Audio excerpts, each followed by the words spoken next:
South Bend. 3rd down and 9. Pressure's on Testaverde. The pass is away. Perryman down there.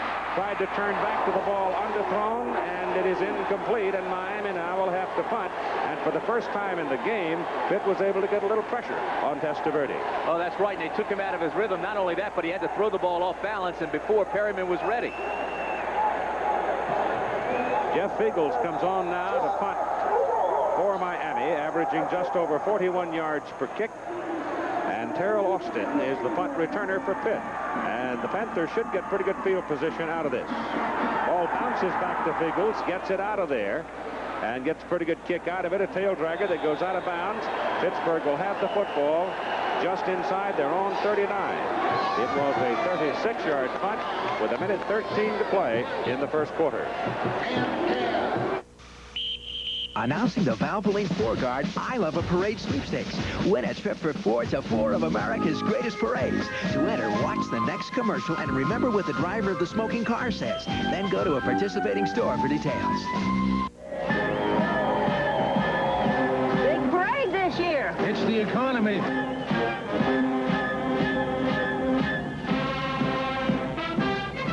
Oh, Russell, what kind of motor oil are you using? Motor oil is motor oil. Motor oil definitely is not motor oil. A 4-cylinder engine works harder and needs the extra protection of specially formulated Valvoline 4-Guard. Not much of a parade this year. It's the economy. Oh, Russell. Rob, do you work out? Yeah, I belong to a club. Here's your Coors Light. Yeah, I'm thinking about joining a club, but can't seem to find a good enough reason. See the club, Rob? Yeah. Oh, what's the name of that club? No slowing down with the Silver Brother tonight. There have been many close, tough games in this Miami-Pitt series. Panther faithful like to remember 1976, when Pitt's Tony Dorsett streaked 53 yards for this touchdown. Pitt winning 36-19 on their way to the national championship. 1986 with a victory, Miami could be headed for a national championship. Final details on Maryland's heartbreaking loss to Penn State. The Terrapins got 2 Dan Henning touchdown passes in the closing minutes, but failed on 2-point conversion tries after both of them. 1 run, 1 pass. Meanwhile, sandwiched between them, a 36-yard field goal by Massimo Manca, which accounted for the winning margin for Penn State. They had to recover an onside kick with 15 seconds left to clinch it. Yours, Keith. And Pitt starts from its best field position in this possession, just short of the 39. Hayward lined up behind Sal Janella. Janella 6'3", 205, junior college transfer from San Mateo, California, gives it to Craig Hayward, and he's out to about the 42 for 3 yards, and they're now working on Michael Irvin. It's like he has been dinged up some, and they're strapping a shoulder down. Well, Irving, a 3rd-year sophomore, has had some injuries. I'll tell you what, though, he is a tremendous athlete. Great basketball player. He's won a lot of dunk contests. He won the Beach Ball Classic. He's one of 16 children, so that'll make it competitive. He'll be back. 2nd down and 7 for Pitt from their own 42. Miami leading 7-0. Closing minutes of the first quarter. This is Tom Brown breaking it big. And Brown again punishing the defensive backs as they have to come up and make the play. Reaches the 40-yard line. Randy Shannon, who is not that big, 215-pound linebacker, makes the hit on him. But it's interesting how these big Pitt backs put those helmets and shoulders into those defensive people and really pop them. Again, you talk about quality stock. Here's a guy that comes from a family of 5 brothers. You saw his brother Keith catch a touchdown pass in their national championship year that really clinched it. Tom Brown, very durable guy. Had a hip pointer last week. Didn't know if he'd play today, but he is tough. He's in the ball game and playing well. Last snap right here, I think, of the first quarter as we come down to 10 seconds. And inside it goes, carrying the ball, Hayward. Hayward's got another big run for Pitt. He's inside the 30 and down to the Miami 28-yard line. And you got 1 tick remaining on the clock. Let's go right at him. All right, let's do that.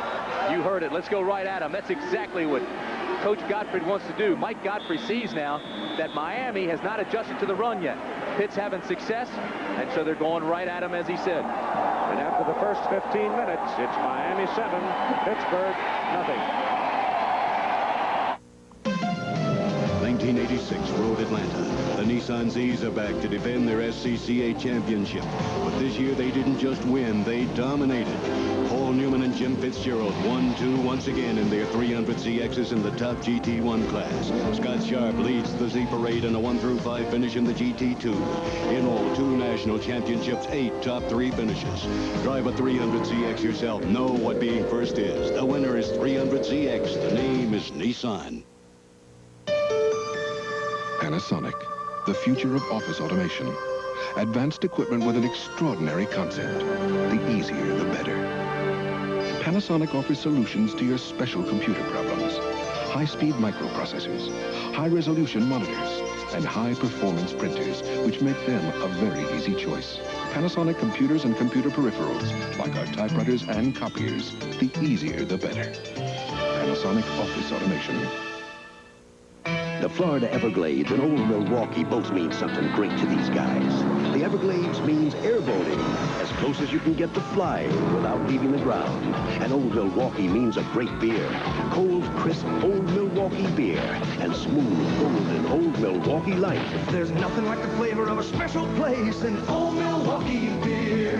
Old Milwaukee and Old Milwaukee Light. Hey, guys, it doesn't get any better than this.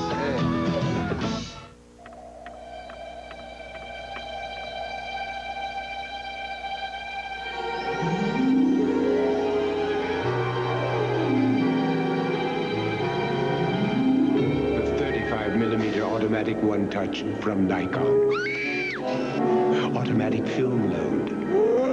Automatic focusing. Automatic flash. The Nikon one-touch. It puts great photography at everybody's fingertips. As we go to the second quarter of play, it is 7-0 Miami. Pittsburgh first down on the Hurricanes' 28-yard line. Pitt has been able to move the ball on the ground. Fumbled the ball away the last time they were down knocking on the door. Janela now looking around, gets his people set. I don't know who moved first. The left side of the pit line, 71, Ricketts moved, but I'm not sure that if there had been contact or not. The officials will talk about it. And here's the call.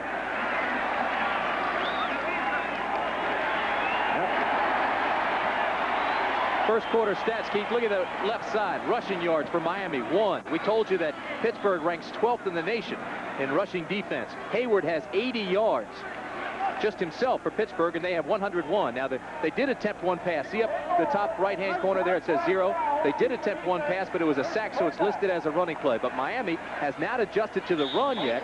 Pittsburgh is having tremendous success running the football, and as long as that stays that way, you're right. Just keep it going. Run right at them. A 5-yard penalty against Miami makes it first down and 5 for Pitt at the Hurricanes' 23. Inside. Tom Brown takes it, and he'll have a couple to the 21. Let's pause 5 seconds here so our local stations can identify themselves. Channel 10, WPLG, Miami, Fort Lauderdale. Pitt's opening possession. They marched it down, had it inside the 20 of Miami, fumbled the ball away. The Hurricane turned around, recovering the ball back upfield to march 66 yards for the opening touchdown of the ball game. Pitt now, after the two teams had exchanged punts, trying to manifest another threat on second down and a long 3 at the 22 of Miami. This is Hayward. And Hayward is close to his first down as he is rolled down around the 18-yard line.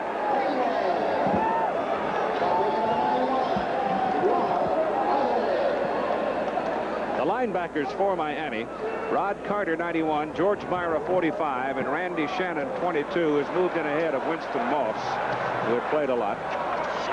And you see that Baylor now has come back against Arkansas, and Stanford leading UCLA in the second quarter. Stanford was out 14-0 early on in that ball game. It's now 21-13. And Florida beat Georgia in their annual down at the Gator Bowl in Jacksonville. So it's first down for the Pitt Panthers at the Miami 18. They were the year before and messed it up. Now let's see what they can do. A significant score we just skipped by there, I think, that tells something of a turnaround of the Big Ten, where Indiana today beat Michigan State. So the Hoosiers beginning to be heard from in the Big Ten for a change. Brown and Hayward are the backs. Janela hands it inside, and again it's power football by the Panthers inside the 10. Craig Hayward going all the way down to about the 8 before Benny Blades could finally lock him down. Boy, he's a load, isn't he? I'm telling you, it's like a runaway freight train. Look at him. 260 pounds, comes right in, pulls over 2 guys. Watch this now. He's in the clear. You've got to tackle him. Boy, you can only imagine what was going through Benny Blades' mind when he came up that time. Benny Blades, the safety, came up to make the stop. It's one-on-one. He knows that Hayward's going to come right at him. It's another first and down goal, inside. Pittsburgh. I would imagine there might have been a singular word in Benny's mind at the moment. Help. Well, Benny only weighs 185 pounds, so he's given up 100. It's first and goal, Pitt, at the Miami 8. The Hurricanes leading 7-0.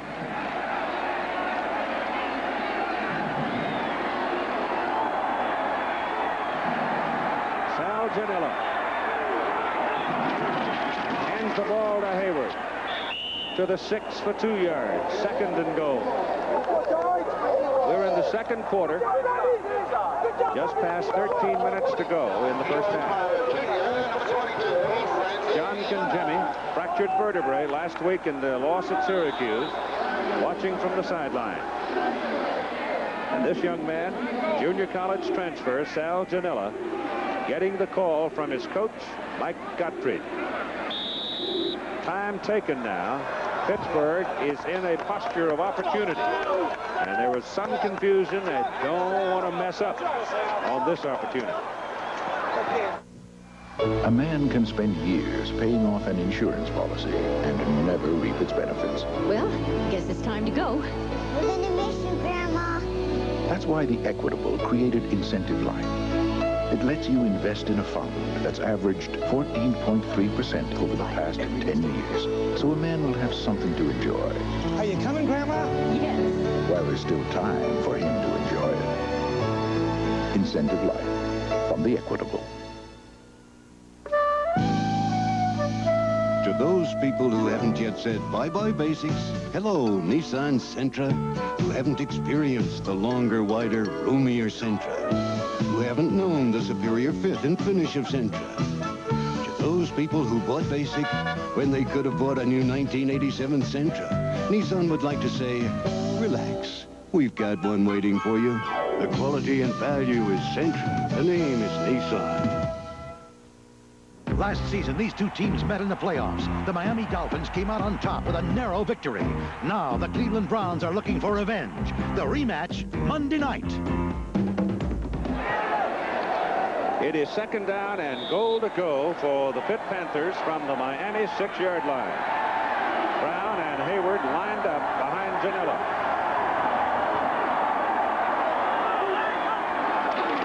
Hayward. Maybe the 5. Jerome Brown starts occupying more territory at the short end of the field. He becomes much more obvious down in this neighborhood. Play coming in from the sideline. Bringing it in is number 22, Chuck Scales. This could be pass. It could be kind of an option circumstance. Miami now is going to its short yardage defense. They're going to load up. They're going to try to get that penetration up front. And they do have the ball on the right hash mark, which means they'll probably come to the wide side of the field with Gibson Ellis some room to work.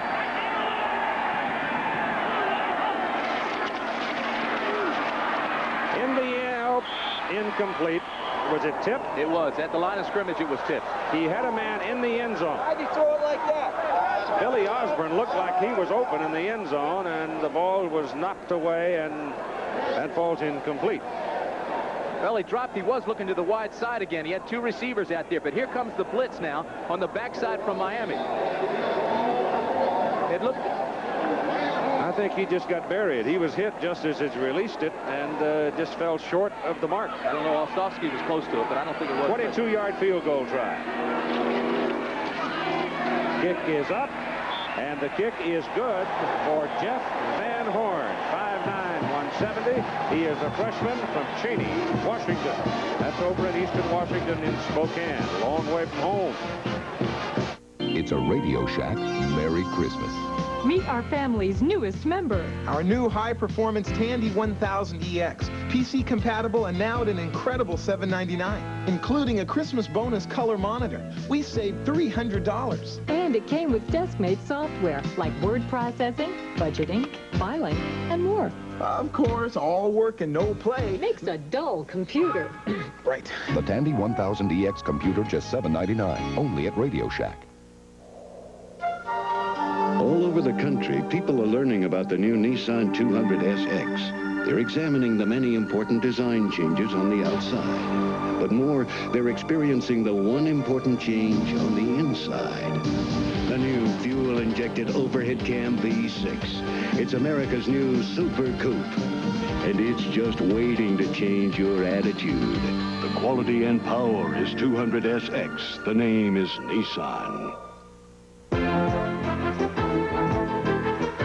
Miami Hurricanes have won 14 straight regular season road games since a loss at Michigan in 1984. Well, in their last home game of the year, the Oklahoma Sooners are putting on quite a show, having scored on their first 8 possessions against Missouri, and they rolled up 449 yards rushing, 58 yards passing, 507 total offense in the first half. Keith? 7-3 ball game here in Pittsburgh with 11:46 to go in the first half. Pitt has held the football 14 minutes and 7 seconds compared to Miami's possession time of 4:07. But Miami's ahead 7-3. And the kickoff goes sailing down to J.C. Penney. Speed burner. And comes blazing out to the 35. And we go to Al Trafford. Keith, in February, the University of Pittsburgh will be 200 years old, amazingly enough. Well, I decided it's time to celebrate a little bit. We've got a cake, and I've got 200 candles, 200 matchbooks, and all these guys are going to go up into the crowd and distribute the candles and the matchbooks, and we'll be back for the candle lighting ceremony in a few moments. Back to you. 200, huh? A venerable old institution, to be sure, and loaded with history, both athletically and academically. Warren Williams, Alonzo Highsmith, Michael Irvin is in there. There was just some extra padding. We saw them putting on his right shoulder early on. He had not been dinged up in this ball game, but does have a sore right shoulder. So first down for the Hurricanes at their own 35-yard line, and it's Williams carrying the ball, a junior from Fort Myers. And again, the Pitt defense reacting quite well to the run. He'll pick up a couple of yards. Pitt is mixing up its defense quite nicely. They're showing zone, they're showing man, they're showing combinations. They're doing some over-under stuff up front. They're trying to do a lot of different things, show a lot of different looks to Testaverde. I don't think you can confuse him. You may be able to frustrate him, but the one thing that you can do is make it very difficult for him to read what kind of defense you're in. Well, Pitt's playing the best way you can play against a Testaverde. Control the ball, keep him on the sideline. Hands the ball again to Highsmith this time. Highsmith is in some trouble. And down he goes for a loss on the play of a yard or so. First big hit was Osofsky, a 210-pound sophomore out of Youngstown, Ohio. Now, Jerry only weighs 210. It's not normal that you will find the middle linebacker for Pittsburgh weighing only 210 pounds.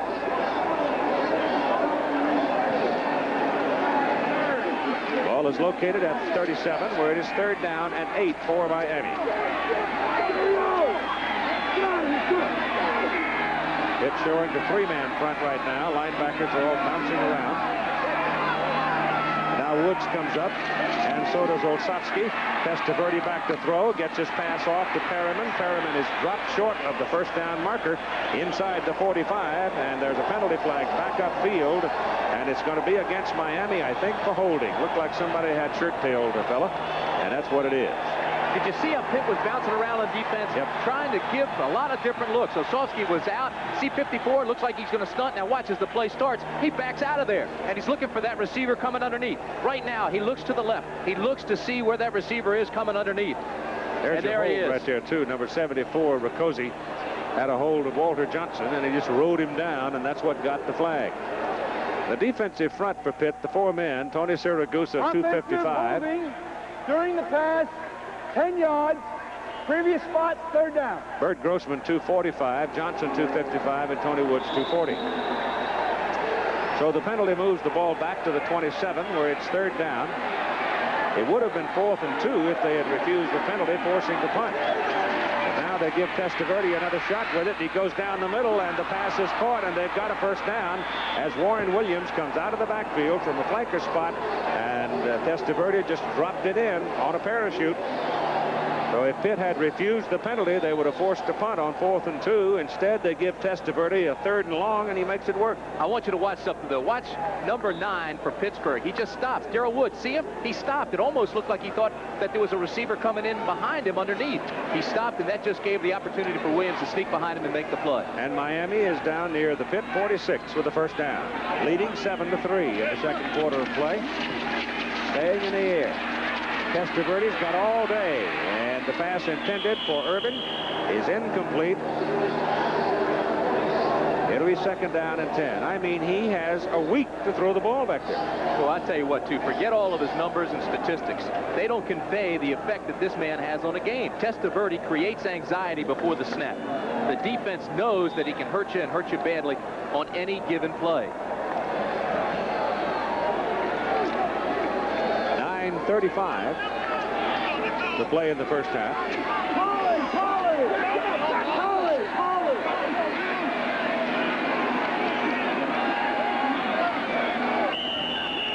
Doesn't like what he's got.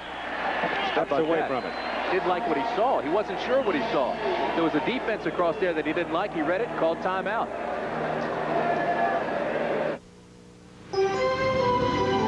Introducing the new Nissan Maxima, the only sedan in the world with A-Class luxury and Z-Class performance. With the comfort of body-hugging sports seats, power windows and sunroof, 3-way adjustable shocks, and the performance of 0 to 55 in 7.5 seconds. The new Nissan Maxima SE, from A to Z in a class by itself. The luxury and performance is Maxima. The name is Nissan. Ramada wants to know what makes John Madden mad. Try to get some special treatment in a hotel. You show them your gold card, your silver card, every precious metal card in the book, and they still treat you like a nobody. But don't get mad. Just get yourself a free Ramada business card. One little red card gets your preferred room rates, express check-in and check-out, and more. With treatment like that, why carry anything else? Yeah. Next time, Ramada. Call 1-800-2-RAMADA. Undefeated in 2nd-ranked Penn State roars into South Bend to take on Notre Dame. Or Texas A&M at Arkansas. Coverage begins with college football today, next Saturday. All right, 200 candles are lit. Ready, everybody? Happy birthday to you. Blow them out. Okay.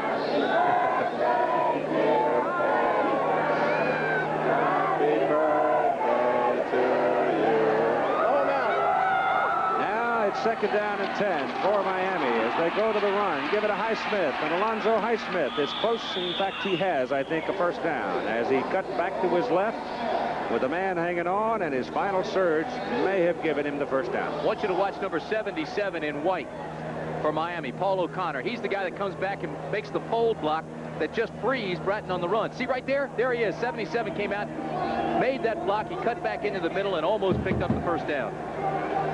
Short by a foot. 3rd down. Best run of the game by Miami. 3rd and less than 1.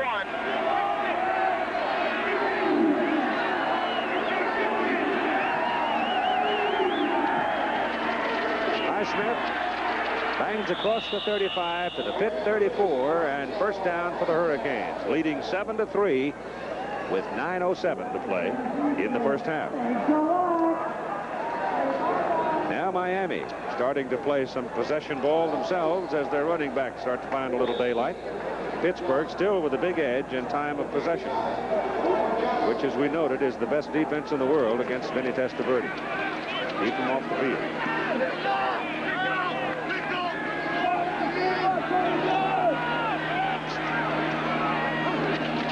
On a throw on 1st down. Still no pressure. Whoa, what a block. Now he goes down right about the line of scrimmage. Turned upside down by Quentin Jones, the left cornerback. Number 90, Tony Woods, had gone in and was just beginning to make a reach for the Miami quarterback. And somebody, I think it was Riccozzi, pulled back and just leveled him. I'm telling you, that's a block. Testaverde is a time-tested veteran, though. He has complete control back there and can feel when that's coming. Just keep an eye now on number 74 in white. Here he comes, and there's the block. Oh, I tell you what, Woods walked away looking out his ear hole. Second down as Testaverde picked up a yard. 2nd and 9. Highsmith, heavy traffic, rolling close to the 30. It'll be 3rd down and about 6. Notre Dame rolled for 61 points today against the Ponies. That's a confidence builder. Yep. And Michigan winning easily against Purdue. Leon Burkett having his time last week as of the end of the season as the head football coach for the Boilermakers. 3rd down and about 6.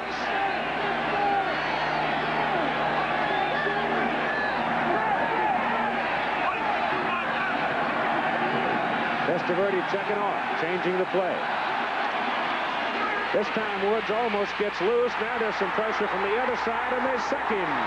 Back on the 42, Bert Grossman, the other end.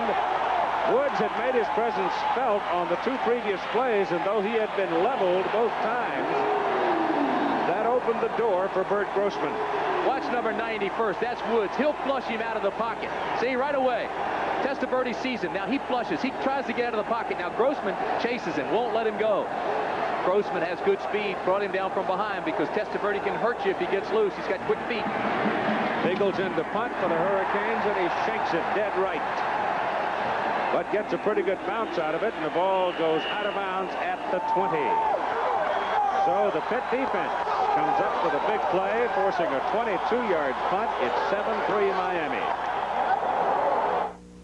We're not a company, but outstanding people come to us every day. People who want to make a contribution to a team and do work that really counts.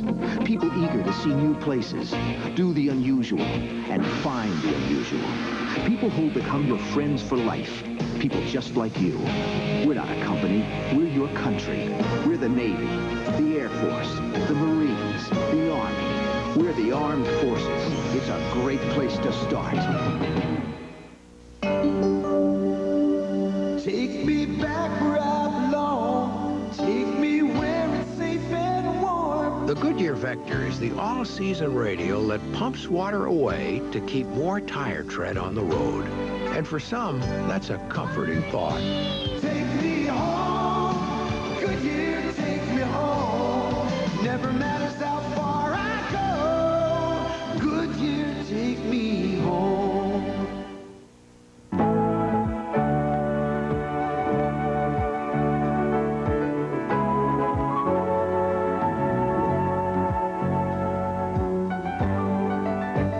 Well, you've seen the Notre Dame score, but here's the individual story behind it. Tim Brown, Lou Holtz says is his best player. 12 times he touched the ball, 235 yards. That's all-purpose yardage for Brown. He accounted for 2 touchdowns in the game. Most points the Irish have scored since '77. Keith? Lou's cranking him up. The ball is at the 20. Pitt owns it. Trailing 7-3. Bennett Testaverde on the phone upstairs, visiting with the assistant coaches. Some information for the next possession. Sal Janella, first start ever at Division 1A, having come here from junior college. Little pop pass to Keith Tinsley. Tinsley rolls it across the 30. That'll be a Pitt first down. Tinsley, a junior out of Detroit. So the Panthers open up with a little more pop this time as Mike Gottfried starts shuffling his playbook a bit, feeling that young Janella now has some confidence.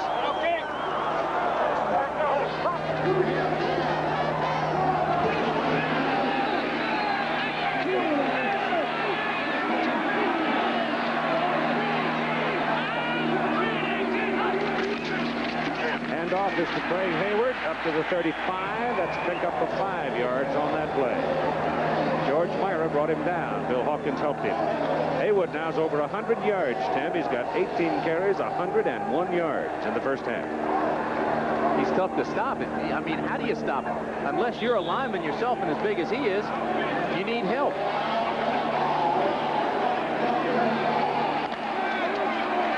Second down, about 5.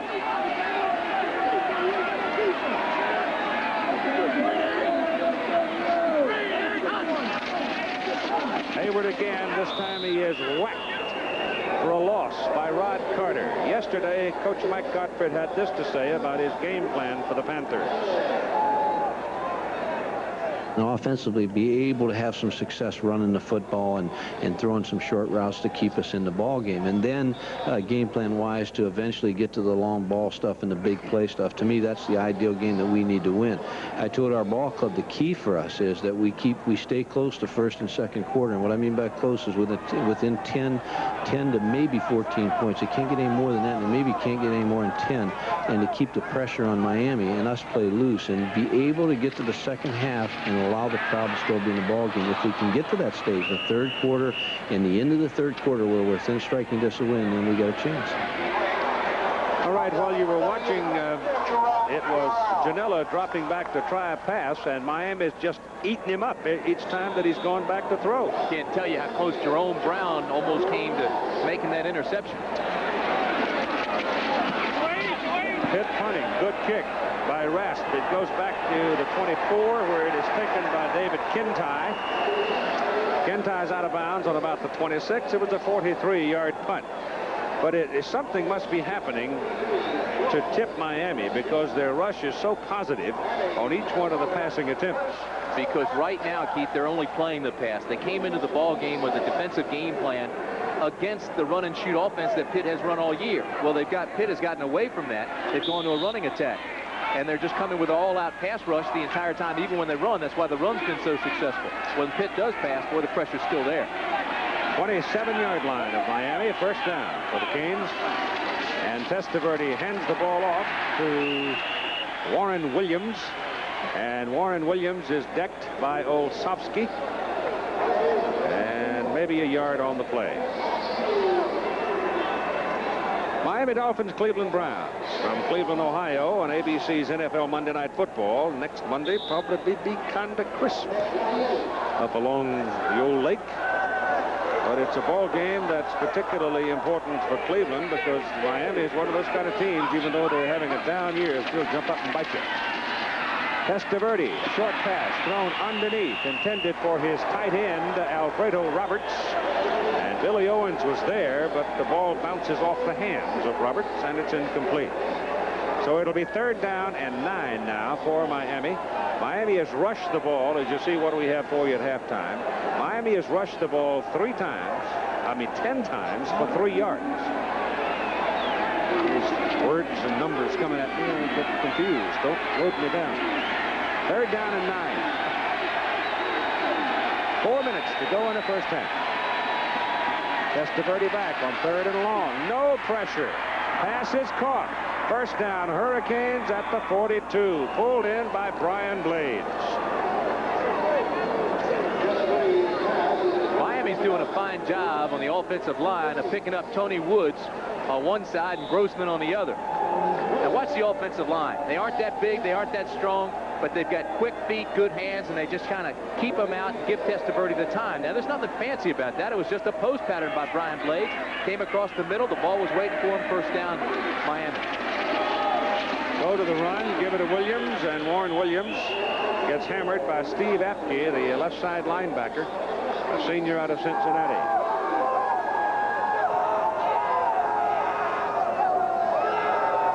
Nothing on the play. Second down and 10. You know, I think Vinny Testaverde is more nervous on Monday than he is on Saturday. That's media day. Has to talk to all the media members.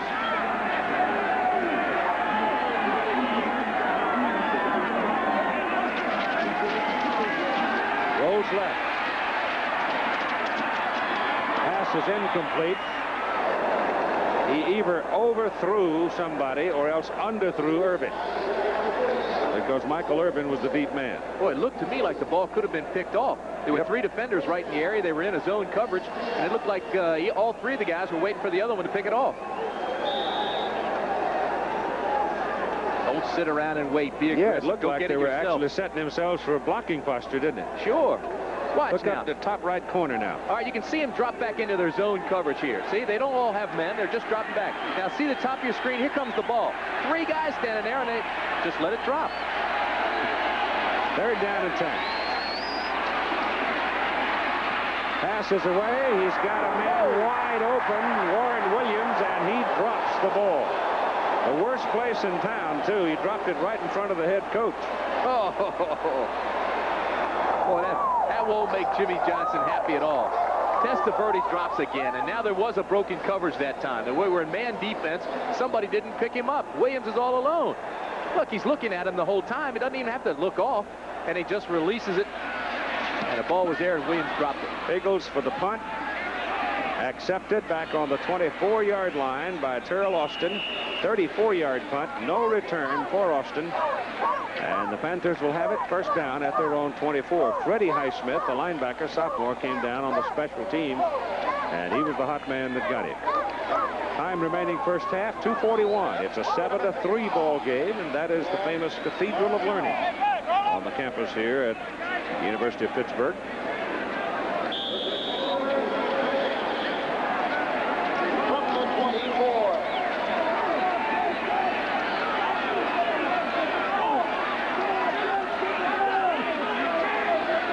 Brown and Hayward behind Janilla. And Hayward, the sophomore from Passaic, New Jersey, bangs out about 3 yards on that carry. Each team with 2 timeouts remaining here in the first half. Interesting that time, Keith, how Miami loaded up. Pittsburgh hasn't thrown on first down all day, so that time they waited for the run. Everybody came back into the middle. They loaded up, brought the linebackers up just behind the line of scrimmage because they knew Hayward was going to get the ball. Pitt needs a couple of first downs here. They don't want to give the ball back to Miami. There's 2:20 remaining in the half. They want a couple of first downs. If they don't get points, that's fine. Just don't give it back to Miami. Not fine with him. He likes some points. 2nd down, 7.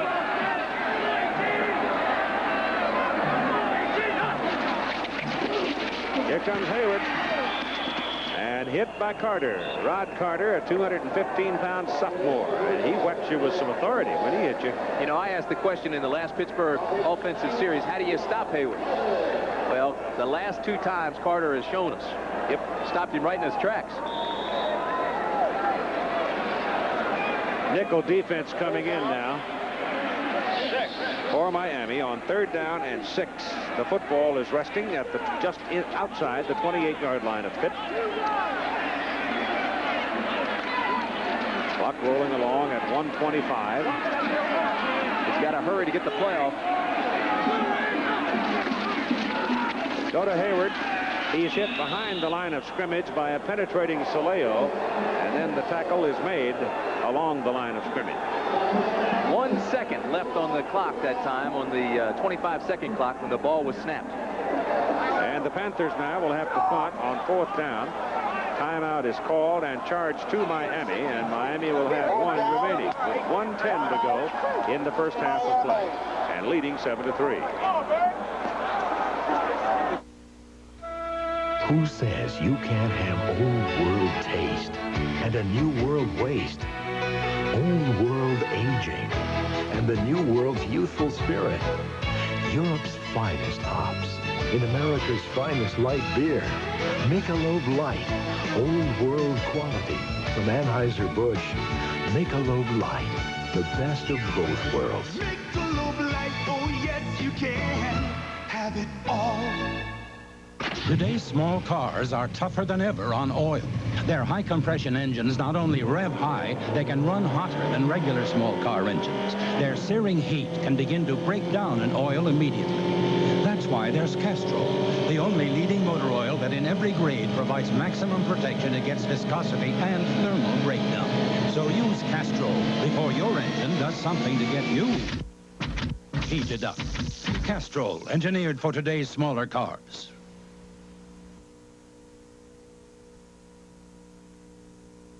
CFA College Football. This ABC Sports exclusive is being brought to you by Radio Shack, your Christmas electronics store, and by Michelob Light, who says you can't have it all.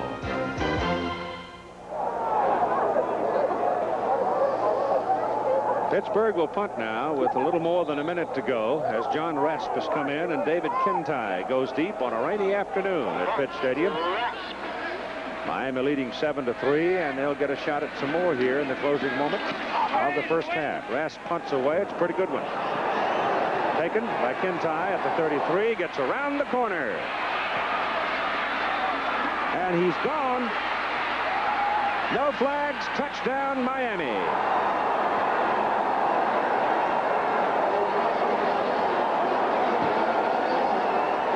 You could see the wall set up for Miami. Now, we said Pitt had to get a couple of first downs. You don't want to give it back to the Hurricanes because they can score anytime quickly. That time they did. Breakdown in the kicking game. 39-yard punt, 67-yard return.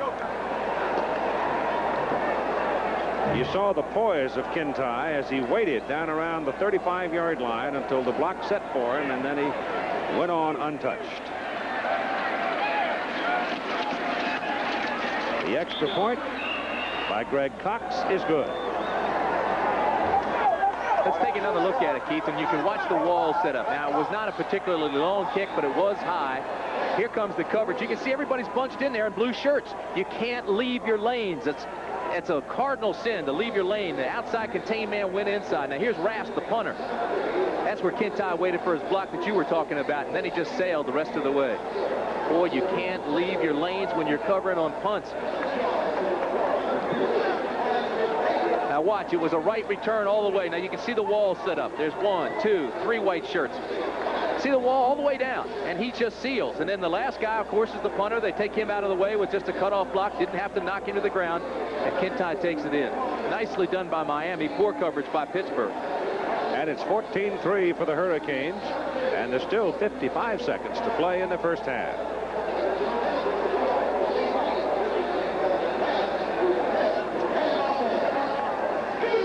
So the Panther defense gets burned. And it came very late in the half. Very late. If Pitt had gotten one first down, they'd be in the locker room now with a 7-3 ball game. That one turnover looms big against the Panthers as well.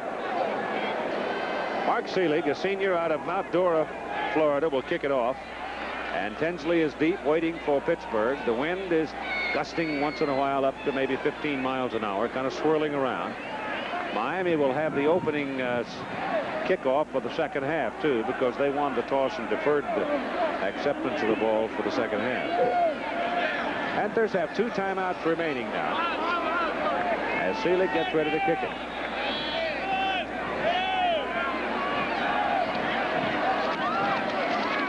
High short kick. Tinsley comes up at the 16 and gets out to the 27. Bobby Harden brought him down, and the Panthers now with 50 seconds to work. The Panther possessions in the first half, and that very first possession hurt them. Well, they've been holding the ball, though, and you mentioned that's one of the keys, to keep the ball away from Testaverde. You don't expect to give up touchdowns, though, on the special teams. You know, the defense keeps them off the field, and they shut down Miami, holding the 7 points, and then the special teams comes in and gives up a return like that. On first down from the 27, Janela gives the ball to Craig Hayward, and he's out to the 32 before they roll him down. That's a pickup of 5 yards. Brown's down. Jerome Brown, late getting up. You would think that a man of that size and that ability would never get hurt, but he has been dinged up a couple of times this season. Well, he's 6'2", 285 pounds, 21-year-old man. He's got 22 sacks on the year. He's big, he's strong. Everybody gets a little bit dinged off occasionally. And these days in college football, they're awful big people along the front on both sides of the ball, too. Looks like it might be the lower back that's bothering him some. Second down and call it 6. It would be a long 5 from there. Second down and about 6. And they stay with the ground game. Go back to Hayward and a couple of yards for Craig up to about the 34. And they may go to the clubhouse on that play. Well, Pitt's going to have to throw sometime. They better start throwing in the second half. And, you know, Janela has a great arm. He broke every passing record in junior college football. He was an All-American, holds all the JC records. First half is over. And after 30 minutes, top-ranked Miami 14, Pittsburgh 3. To Peerless Faucet, durability means solid brass, resilient copper, and stainless steel construction. It also means if you install your Peerless washerless faucet today, it will not only still be working in the year 2001, it will still be under warranty. Peerless do-it-yourself faucets. Install in no time and last a long time. You've never seen a shaver like this before. It's the new 3M surgical clipper by Remington. Hospitals are now using it, replacing blades to shave patients for surgery safely and comfortably. And you can benefit from this advanced technology by using the Remington Microscreen Rechargeable. It shaves as close as a blade or your money back. This convenient charger stand keeps it continually charged. And the Lady Remington Rechargeable also shaves without a cord. Advanced shaving technology from Remington. Sunday on Business World, trouble at GM. Battered by competition and rising costs, the automaker is taking some drastic steps. Chairman Roger Smith on what they're doing Sunday.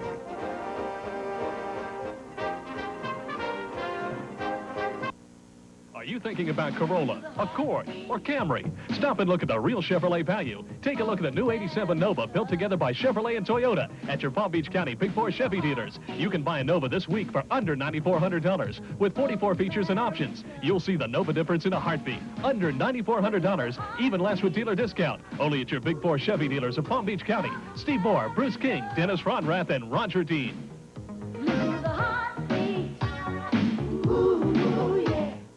Bayliner and Boat Kingdom, America's first choice in boats and Florida's first choice in boat dealers, and we're really dealing now because the 87s are here. From 14 to 45 footers, we've got the boat to fit your lifestyle and your budget. Boat Kingdom still has a few 86s left at closeout prices, so bring in your trade and name your terms. Don't forget, we've got the hot OMC Cobra stern drives in all our inboard outboards. The 87s are here, and we're really dealing now at Boat Kingdom on Old Dixie Highway just south of North Lake Boulevard. Newlyweds, weeknights at 7:30 on TV 12. Report is brought to you by the Prudential, offering a full range of insurance and other financial services. The Prudential, the rock, it's strong, it's on the move, it's bigger than life. Hello again, welcome to halftime. We have some surprising scores and some interesting stats as you are watching Miami, which leads Pittsburgh 14-3 at the half. Coming up in our next segment after this, a discussion with two prominent pro football talent evaluators about Vinny Testaverde. Meanwhile, Penn State held on to beat Maryland 17-15. The Terrapins got two fourth-quarter touchdown passes from Dan Henning Jr., failed on two-point tries after both of them, one a run and one a pass. Difference in the game, Massimo Manca's 36-yard field goal, which was sandwiched between those two Maryland touchdown passes. Lions have now beaten the Terps 29 times in 30 meetings. Notre Dame, 61 points against SMU. Most an Irish team has scored since the 77 team that won the national championship scored 69 against Georgia Tech. Berline, 11 of 20, 269 yards and 1 TD. Tim Brown, 235 all-purpose yards in the game. Michigan, 9-0 after a 31-7 win over Purdue. Leon Burtnett, lame duck coach now for the Boilermakers. Ohio State, a 30-9 winner over Northwestern. Bucks still unbeaten in the Big Ten, heading for a showdown with the Wolverines. Oklahoma scored on its first 8 possessions, now leads Missouri 63-0 in the fourth quarter. Everybody having a good time in the Sooners' last home game of the year. They must travel to Boulder to play Colorado. Colorado still unbeaten in the Big 8 and possibly headed for the Orange Bowl if they could upset Oklahoma as they did Nebraska. Leads Kansas 17-3 in the third quarter. Nebraska, 35-14 winner over Iowa State. Huskers moved to 8-1. Won despite -3 yards passing. Scored 28 straight points in the second half. Lost Keith Jones, the I-back, with a knee injury last week. His replacements, Ken Kalen and Tyrese Knox, equal with 126 yards rushing apiece. Baylor beat Arkansas, second loss of the year in the conference for the Hogs. Really puts Texas A&M in the driver's seat now as A&M remains unbeaten in the league. Baylor did it with 17 points in the fourth quarter at home. And Brad Muster rushed for 159 yards in the first half for Stanford as the Cardinal are trying to upset UCLA, leading 21-16 in the third quarter. Auburn leading Cincinnati 21-0 in the second quarter. Highlight of this game, Brent Fullwood didn't start after a concussion in last week's game against Florida, but today, after he got into the ball game, he produced a 31-yard touchdown pass. That's right, pass. Halfback option, and he looked for Lawyer Tillman down the field, 31 yards, and that made it 14-0 Auburn. Tigers now lead 21-0 over Cincinnati. Florida upset Georgia 31-19. Ricky Nattiel, playing with a separated shoulder, caught 3 touchdown passes from Kerwin Bell in the game. Virginia upset North Carolina State 20-16. Mike Pettin, a defensive back, had 3 interceptions for the Cavaliers, the last one in the end zone with a minute to go to seal the upset. Clemson is leading North Carolina 24-3 in the third quarter, and North Carolina coach Dick Crum will have to wait at least another week, it appears, for the 100th win of his career. Illinois leading Iowa 14-10 in the fourth quarter. That after Illinois coach Mike White said this week that his team had no more motivation for the season, had lost all of its incentive. Brian Minkhausen with a touchdown run and a touchdown pass as the Illini try to upset the Hawkeyes. Indiana beat Michigan State 17-14. 2 highlights of this game, interceptions by Alex Green. One of them in the first half. Green returned 28 yards for a touchdown that made it 14-0 Indiana. And as you're watching Green bring back the interception for the touchdown, reflect on the fact that Michigan State, with Lorenzo White in the lineup, had 0 net yards rushing in the first half. Remember White? He was once the leading candidate for the Heisman Trophy at the beginning of the season. Then, with Michigan State threatening at the end of the game, another Green interception, that one at the 1-yard line with 28 seconds left, as you can see, sealed the victory. Minnesota leads Wisconsin 27-20, 12 minutes to go in the fourth quarter. Texas is going to get a big win, 30-3 over Houston in the fourth quarter. Syracuse beat Navy 31-22. Story here, Bill Byrne of Navy was inserted into the game in the second half, threw 2 touchdown passes, but too little, too late. Big day for McPherson and Scott Schwades of Syracuse, which is coming back after an awful start. Torrey Crawford with 2 touchdown runs for Army as Army upset Air Force 21-11. And let me give one more score, please. Boston College beat Temple 38-29, but Paul Palmer of Temple over 200 yards rushing, passed by Marinaro and Marcus Allen on the career list. He's now 7th among all the major college backs who have ever lugged the ball. We'll be back to talk to George Young and Gil Brandt about Vinny Testaverde after this. It's a jungle. That's how it feels when you're searching for life insurance. The natives don't speak your language. You feel lost, in the dark, scared. But there is a sign of civilization. With Prudential, your agent will explain things clearly and work with you until you have a piece of the rock you feel comfortable with. No wonder more people choose Prudential for life insurance than any other company. You'll feel right by the rock. Prudential Life Insurance. An investment firm is only as impressive as it is responsive. It's a go. So when interest rates fell, we looked for new ways for our clients to make money and developed unique opportunities like the Prudential Real Estate Investment Trust, a first of its kind in a way to take advantage of changing markets. While others may imitate it, we're busy surpassing it. If anyone can show you bold new thinking in the business of making money, let's close it. It's Prudential Bache, rock solid, market-wise. Pittsburgh wide receiver Chuck Scales talks about the college experience. By attending Pittsburgh on an athletic scholarship, I've not only been granted the privilege to play football, but also to study the field of my choice, which is physical therapy. I also can continue to play the piano, which I've been playing since 9th grade. The combination of these 3 allows me to be a rounded student while attending school. Preceding message has been brought to you by the College Football Association.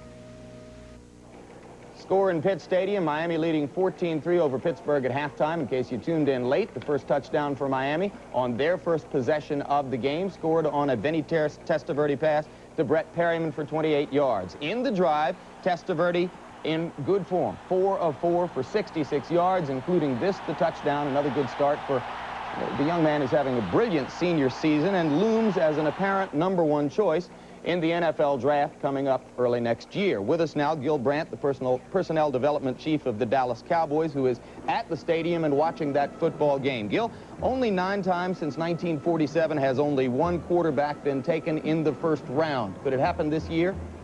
Oh, there's no question that Testaverde will be the first player picked in the draft this year. We like to describe Testaverde as a quarterback without a flaw, and the foundation, he's going to be the foundation of somebody's franchise. That's what the type of player we think he is. Well, Gil, in light of what the Rams gave up to get the rights for Jim Everett, 2 #1 draft choices, an all-pro player, other considerations, what kinds of offers might the #1 team in this year's draft be entertaining for Testaverde's rights? Well, #1, I think telephone stock will probably go up in the month before the draft, but I'm sure that every team in the league will try to trade for that #1 pick. Including your team? We may try that, yes. Because after all, Danny White has been injured quite frequently, and Pallure was not himself a first-round draft choice. Well, after the Marino contract and the Kelly contract, one of which will pay a reported $1.5 million a year to a quarterback who had never before played in the NFL, are there some teams who might be scared away by Testaverde's bargaining power? Oh, I don't think so. I think everybody would love to have a chance to try to sign Testaverde. And you would say that he compares favorably to all of the members of the class of 1983, Elway, Marino, O'Brien, and those quarterbacks? At this point, yes. Gil, one final question. It would appear that the 4 franchises with the best chance to get after him would be Indiana, Houston, San Diego, Green Bay. Where would you least like to see him play? Where would he be most dangerous right away? I think that Green Bay or Indianapolis would probably be the place, although San Diego has a lot of firepower at wide receiver and running back. But he'll turn a team around very quickly. All right, Gil, thank you very much for joining us. We appreciate your input with regard to the interesting subject, certainly if you're a professional football personnel director, of Vinny Testaverde, the Miami quarterback. We'll be back with a little bit more halftime activity right after this. Bugsy, stay. Make sure your auto insurance is under control when your car's not. Have your Prudential representative give you a fast, free pro review of your coverage. Are you covered? I don't know. You'd know with a Prudential Pro Review. The right coverage is no accident. Oh, Muggsy. Get a Pro Review from the Prudential and get a piece of the rock. Nice boat. Powerful new financial help is coming. The Rock, the Prudential, is now more than insurance. It's mutual funds, home mortgages, IRAs, stocks and bonds, new products and new ideas. It's rock-solid financial help for us all. The Rock, the Prudential. It's strong, it's on the move, it's bigger than life.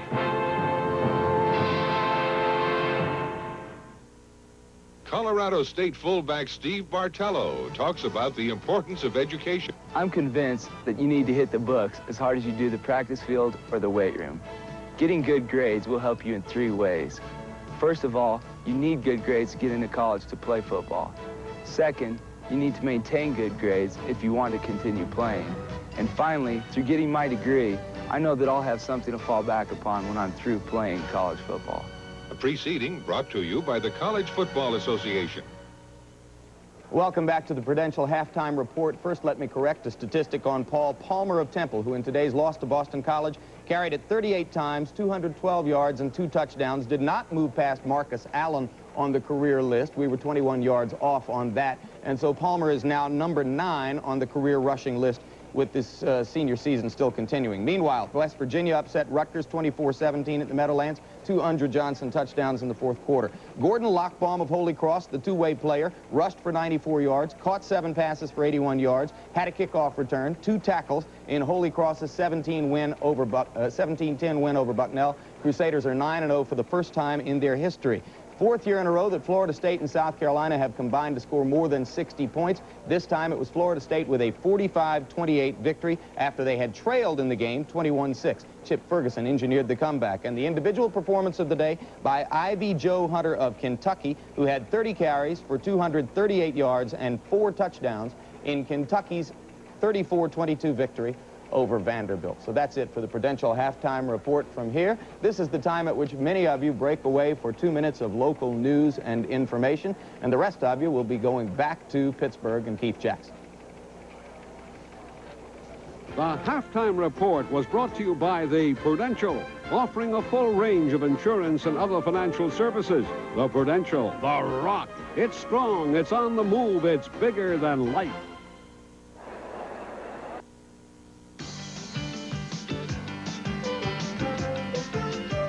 This is an Eyewitness 12 News Brief. Good afternoon, everybody. I'm Gary Tuckman. We'll be with you for a full half-hour report tonight at 11 o'clock, but right now it's time for our halftime headlines. Here's what's happening. If you want a $25,000 reward, all you have to do is crack the largest cocaine seizure case in U.S. history, one that occurred here in Palm Beach County. The Drug Enforcement Administration says it thinks it knows who is responsible for last month's 4,600-pound cocaine find at the port of Palm Beach. The administration says its man is 45-year-old Tulio Echeverri Ureve, and officials think he may be in Florida. If you can provide information that leads to his arrest, the feds will hand over $25,000. The coke, which is worth more than $500 million on the street, was found in a false wall in a cargo container on October 17th. A large get-together of grown-up babies took place today in West Palm Beach. Good Samaritan Hospital asked all babies who have been born there to come by today for a family reunion. The oldest baby was 62-year-old Douglas McVicker. The youngest was a 4-day-old Tyke. More than 200 babies mingled and compared what little they knew about their actual birthdays. They also celebrated the opening of a new wing at Good Sam's. Well, if you're interested in pomp and circumstance, the place to be tonight is Bloomingdale's in Boca Raton.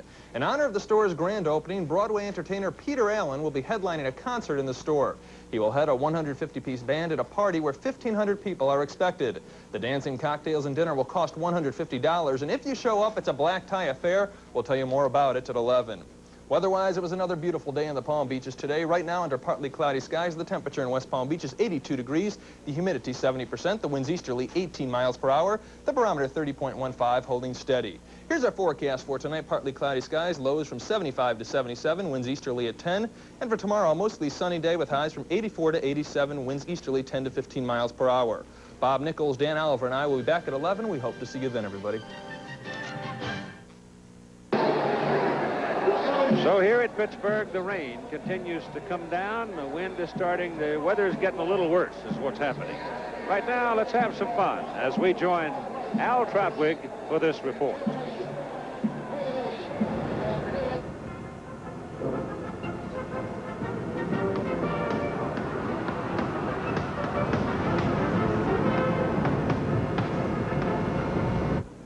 Gee, I don't know. There's just so many places to see. I would take them and show them the old home plate of Forbes Field, and it's inside of the Forbes Quadrangle today. And then I would take them out to the left field wall where they have a plaque in the ground where it shows where Bill Mazeroski hit the famous home run. Back to the wall goes Berra. It is over the fence home run. The Pirates win. Then I would take them just right across the street and show them the 457-foot wall that they still have today of the old Forbes Field, and that's where Ralph Conner used to power them out. To the log cabin. That's where the university began 200 years ago. It's pretty impressive. I don't know. I still can't decide. I show them the Cathedral of Learning, which is 42 floors high and the tallest educational building in the free world. Isn't it beautiful? At the cathedral, you must visit the 19 nationality classrooms, one for each country of the people that helped build Pittsburgh. Today we're meeting in the Polish room expressly for the purpose of discussing Pitt's run-and-shoot offense and our quarterback problem. Quarterback problem. Boy, that's putting it mildly. Can't you make it multiple choice? I take them up to Salk Hall because that's where Jonas E. Salk invented the polio vaccine in 1954. I wasn't even born yet. I would take them to the Yo. That's the best place on campus to get a hot dog. Great tasting, and I'll fill you up with a little bit of money.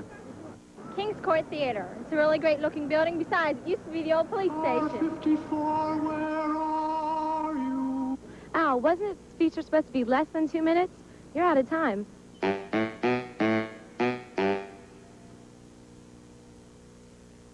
This is a Hayes modem. Plug it into ordinary phone lines, and you can send financial projections to the PC down the hall, or locate a single part anywhere across the country. Make airline reservations, send or receive electronic mail, or access millions of pages of data, from company profiles to every fact in the encyclopedia. The Hayes modem. It's like sending your PC to college for under $600. Oh, for a warm and cozy castle, insulated safely from the cold of winter. Cold cuts? Oh, for Insulsafe 3 from Certainteed. Pure white fiberglass insulation, thermally efficient, non-combustible. Oh, warm.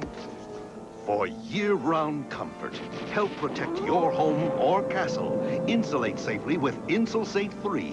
Call your insulation contractor now.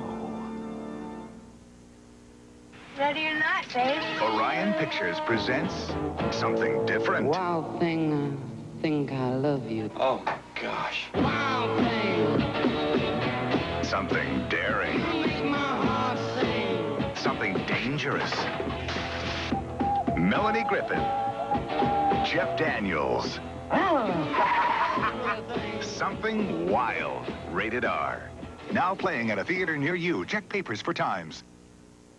Even Davy Johnson, manager of the Mets, has days when his pitcher and his stomach block. Can't believe he walks the leadoff batter. Which is why Davy keeps Rolaids nearby. Rolaids antacid is serious medicine that consumes all the acid required to bring millions 100% relief. I hope he doesn't throw him a fastball.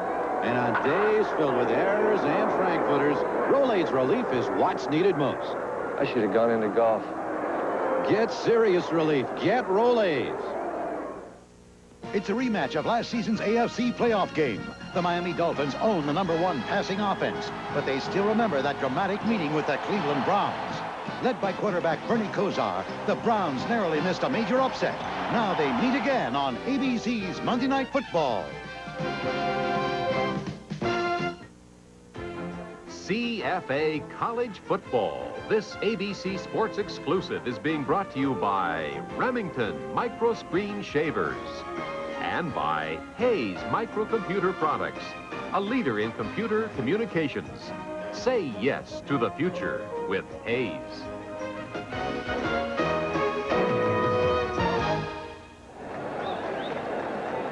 Sal Janilla, his first start at Division 1A, having come from San Mateo Junior College. His team is trailing 14-3. He's starting because John Conjimmy suffered a fracture in the vertebra last week at Syracuse.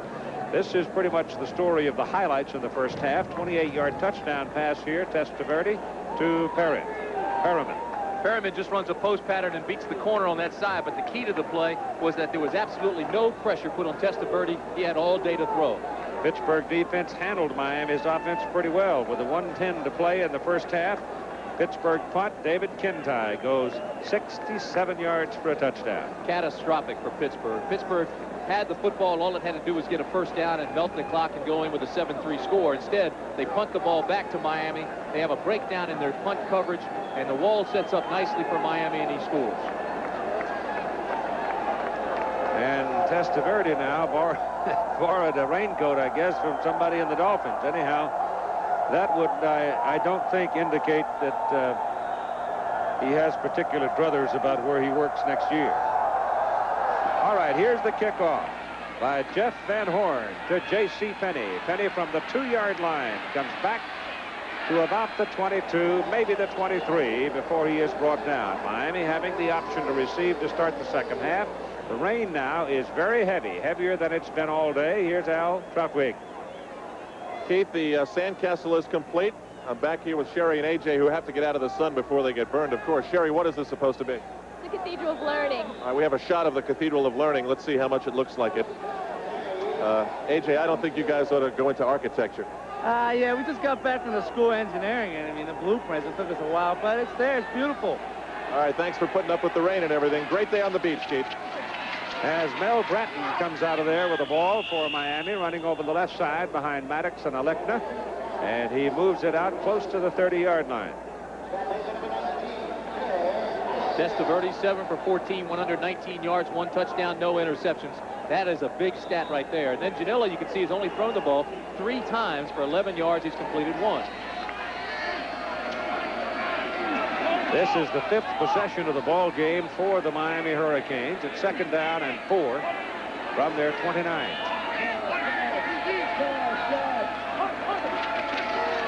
Testaverde throwing, loops it out toward the sidelines. The pass is caught by Charles Henry, and Henry will have a first down up across the 35.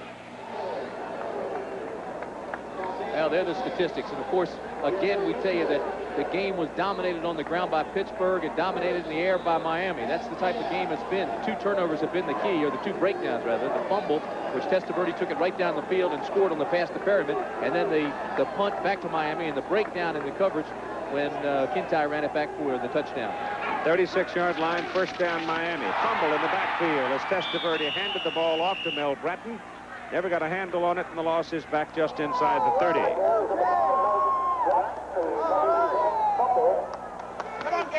Jonathan Jimmy there, who had been the starting quarterback out of the run-and-shoot offense all season. John Buttonheads up in Syracuse last week came up with a fractured vertebrae just in the lower part of the neck. Tough competitor, Johnny. Comes from Fort Lauderdale, Florida. As you heard earlier, he played some high school ball with some of the Miami players. Second down and 16. Little pressure here. Drops the football. Picked up by Blanton, though, and the Hurricane keep control at the 25. Well, how about that now? Miami's put the ball on the ground twice in the first offensive series of this half.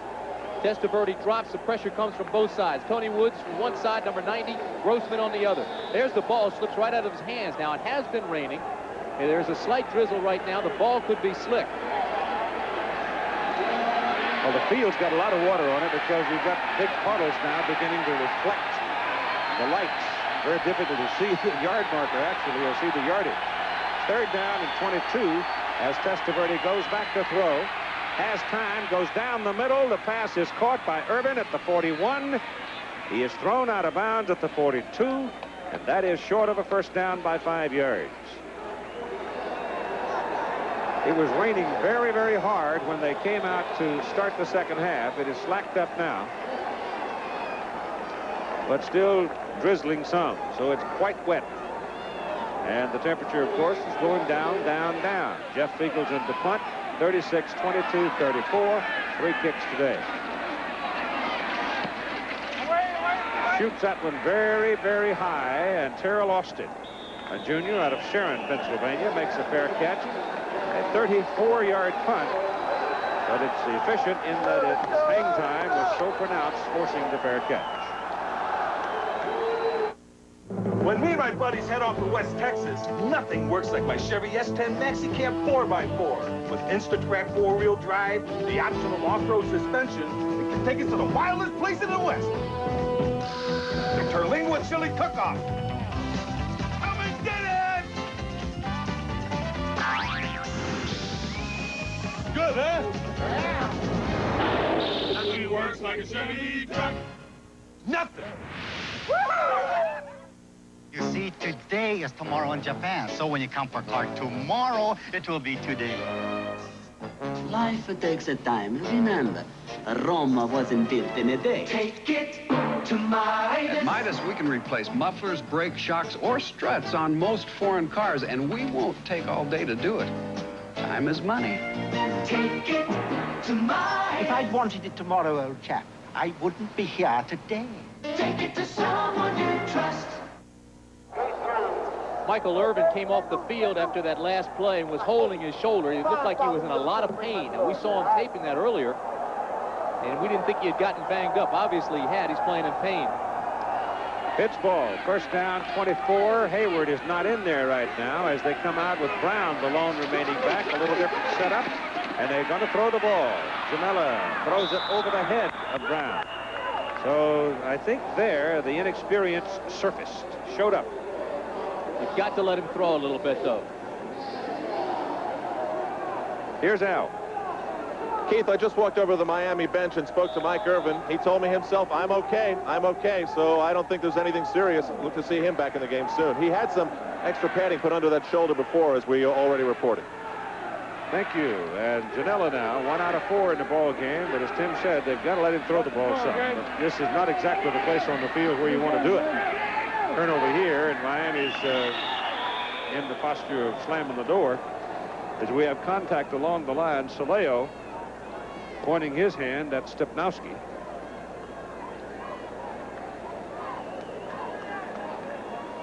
it is Stepnowski. Keith, for the sake of brevity, let me just tell you that he had some awesome statistics in junior college throwing the football, did Janela. Threw for 3,555 yards, most ever by a JC quarterback. Completed 224 passes, most ever by a JC quarterback. 38 touchdown passes, and was the Golden Gate Conference Player of the Year, the same award that O.J. Simpson won. So he is talented. He just right now has to get into a rhythm. He has to build some confidence and have some success. The way to do that is to throw the football. After the penalty, second down 15 for Pittsburgh. The ball comes back to their 19.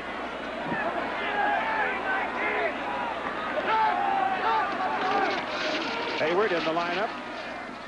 Was not there for the first snap. Comes back for the next one and bangs his way for close to 5 yards as he gets up near the 24-yard line. Now Brown comes back and Chuck Scales comes in. Tinsley comes out. And so does Jose Hurd. So let's see if they'll let him go back to the air on 3rd down and 10. He's got 3 wideouts.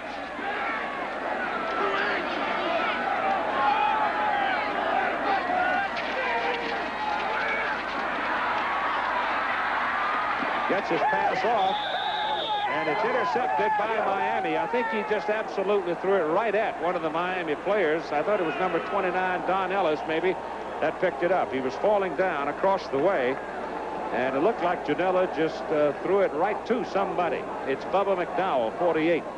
That's inexperience, Keith. There's the inexperience you were talking about now. It's kind of a sprint behind the tackle and wait and set and throw. Instead, now he gets flushed out, gets those nervous feet. Really didn't have to leave the pocket, but did, and he just threw it right at him. Well, he had number 30 over there, and Michael Stewart, but he threw it well off the mark, and Miami now is in position to put some points on the board, and they've got it. Michael Irvin pulls it in, and Miami hits quickly from 24 yards, and they lead 20-3. 3 Pittsburgh mistakes now, 21 points. Direct cause of errors. Now watch this. Again, it's the behind the tackle 7-step drop, and he just throws on the post pattern. Actually threw before Irvin made his cut. Nicely timed. The ball's in the air right now. Irvin looks back, and here it comes. Just tuck it away and score. Greg Cox now will try to make it 21.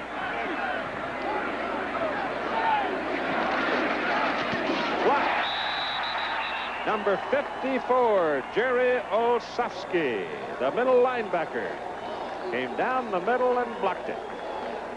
But the Miami Hurricanes in 7 seconds put the touchdown up to lead 20-3. Came through cleanly. You know, there's some concern by Miami also in their kicking game. They gave up a long touchdown run to Florida State last week. Now they have an extra point block. So I'm sure Jimmy Johnson can't be happy with their special team performance. With 11:23 to play in the 3rd quarter. The Hurricanes have control of it right now.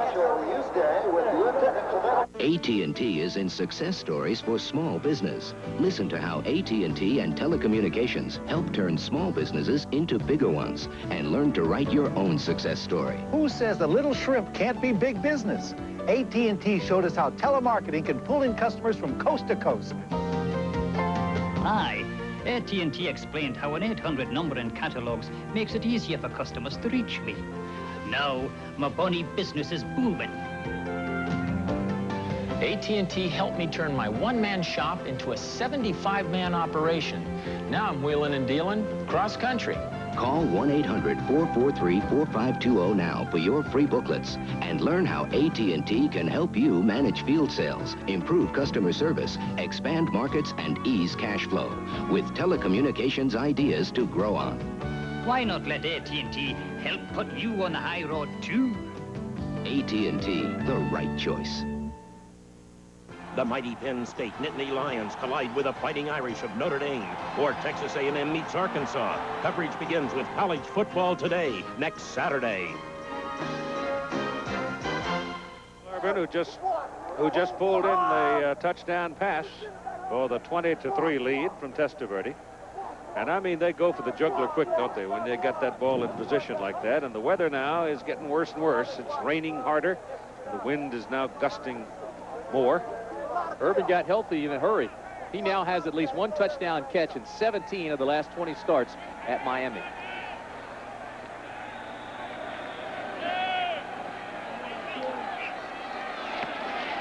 Miami kicking off. Short kick into the wind, and the Pittsburgh man trying to come across and field it. Chuck Scales loses his footing and falls down.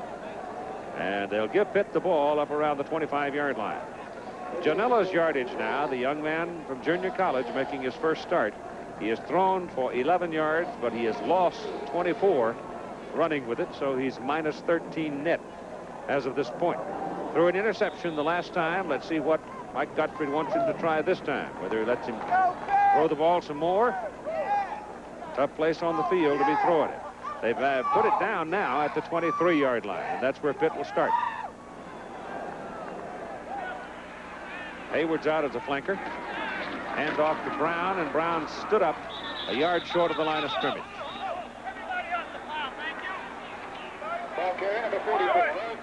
Randy Shannon, first man to get there. George Myra among those who did get there, and Don Ellis, 29.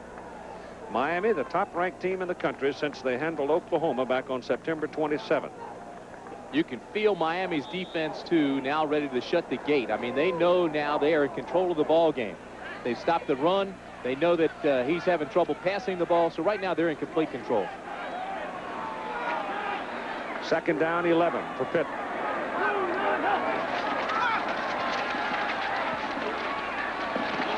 Lucky to get that one back. Intended for Tinsley. Let's join Al Trotwood. Well, Keith, we have enough Testaverdes on the sidelines to charter a flight here to Pittsburgh. Here's first sister Lisa. Lisa, I guess because you know Vinny, you got some of the best seats, didn't you? Let me tell you, I know you're always looking for the best seats in the house, and these are the worst. Bad seats from Vinny. All right, we'll have to talk to him about that. And Maria, what's Vinny like as a brother? Oh, it's a thrill to have him as a brother. He's just a superstar. That sounds almost too nice. We're going to have to talk to Vinny about that, too. Let's watch this play and come back for a moment, Keith. 3rd and 11 for Pitt. Billy Osborne has not seen the ball all day. There's your throw up the middle. Hayward shakes him off. And Craig Hayward has a first down for Pitt at the 30. Yeah, where are they going to put him down? Make it at the 41. 41, yeah. Well, I tell you what, he is some kind of player. There's no quit in him. He just keeps going. When I talked to Mike Gottfried yesterday, he said he wished he had 22 guys just like Hayward. Hayward's had some problems in the past, but he seems to have corrected that. Gottfried has him squared away now and disciplined, and he's playing football. He's got 138 yards now in this ball game.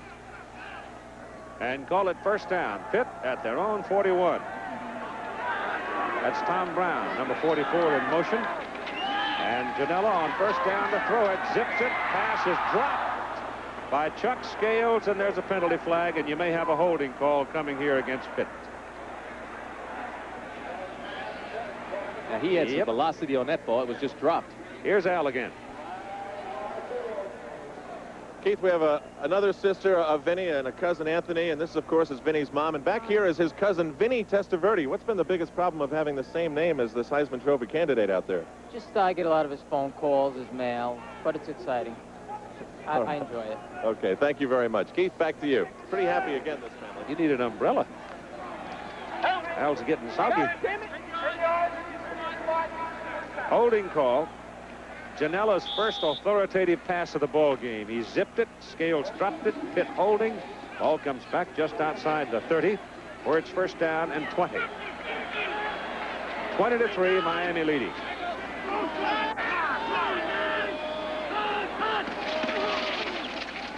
This is Hayward. Look at the big man go. Oh, did he plant one on Colbert Bain? Colbert got him down all right. But he's going to wear that one home. 31 yards on the play. Well, I know I've said it time and time again, but I have to tell you one more time. This man weighs 260 pounds. And look at the speed and the agility. Quick feet, good vision. Now watch. He sees that he's got some open field, but he also sees the safety man coming over. So he just stiff arms him and puts Bain on his back. Ball is at the 39 of Miami. First down. And Janela back to throw it. Down he goes. Number 54, Bill Hawkins, sophomore out of Hollywood, Florida. Puts him on his derriere at the 41.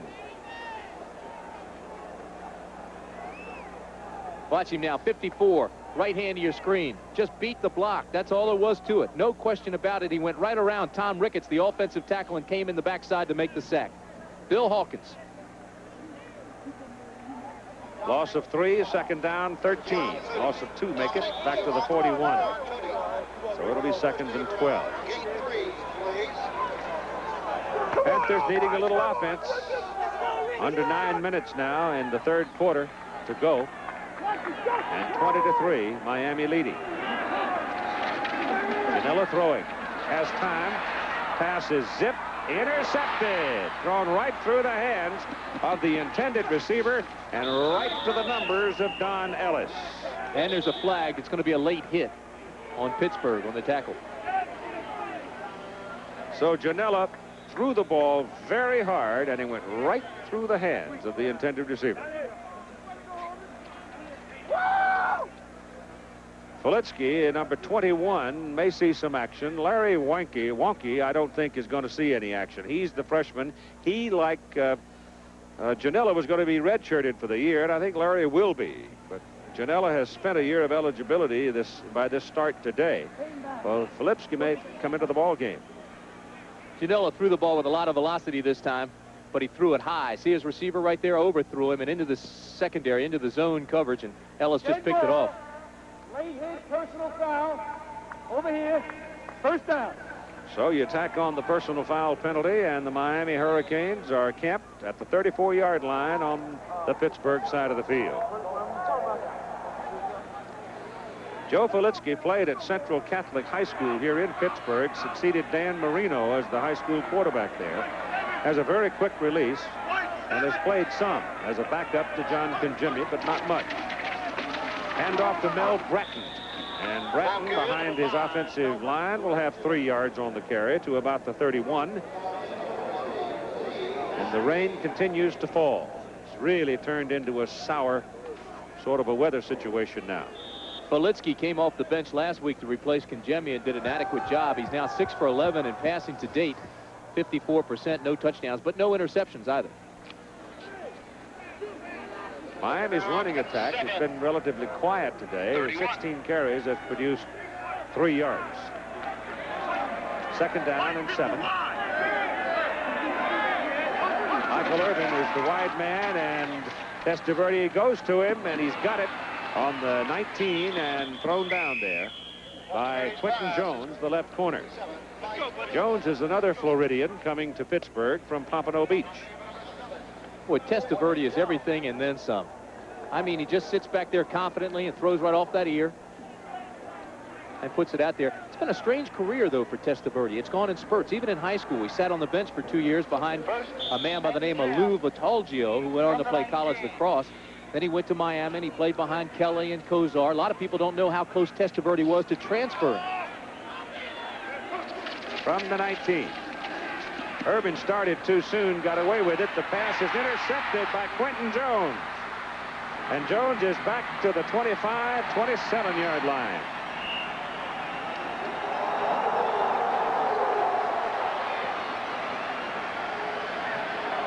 So Quentin Jones from Pompano Beach, Florida, turns one or the other way as he stepped in front of the Testaverde pass. Never fails. You start talking about a guy and how good he is, and he turns around and makes a mistake. The ball was not well thrown. It didn't have a lot of velocity onto it, and he threw it into coverage, and Jones was there, and again, it was an easy pickoff for the secondary. Threw it right at him. That is the 8th interception of the season against Testaverde, and Joe Filitsky will be the fifth quarterback when we come back. What do you say? Call it a day. 5 o'clock is here. Now you're talking after work. Now you're talking beer. Now you're talking good times. And Stroh's is spoken here. Stroh's, fire brewed for smooth, consistent taste. Now you're talking beer. Now you're talking Stroh's. Now you're talking beer. Now you're talking good times. And Stroh's is spoken here.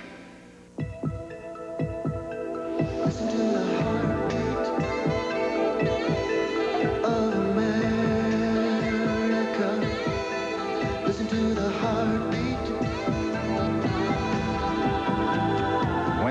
for a change, put yourself in today's Chevy Cavalier and listen to your heartbeat. The heartbeat of America. That's today's Chevrolet. The Miami Dolphins, Dan Marino and company, are trying to turn their season around. But the Cleveland Browns are in a struggle for the top of their division. They meet Monday night. Keep an eye on his feet now. Testaverde throws it off balance, falling away. He didn't plant and drill it. Instead, he was out of rhythm, put nothing on it, just flopped it up there. He could feel the pressure inside by Walter Johnson, and then Jones just made the interception, but he never really set the throw. Junior Joe Filitsky now steps in at the quarterback position for Pittsburgh. First down, Panthers at the 27. He comes out throwing. Zips it downfield, and it's intercepted by Tolbert Bain. And Bain still running as he steps out of bounds at about the 28-yard line. So Sal Janella, 1 out of 7 passing, had 2 intercepted. Minus 27 on 2 sacks with a fumble. Now Filitsky comes in, and on the very first pass, it is picked off by Tolbert Bain, and Miami is camped on the Pitt 28. See Janella go over and talk to him. He says, hey, listen, I know the feeling. It's tough out there. Getting sloppy now, throwing all these interceptions, but sometimes those are the only guys open, those defensive backs.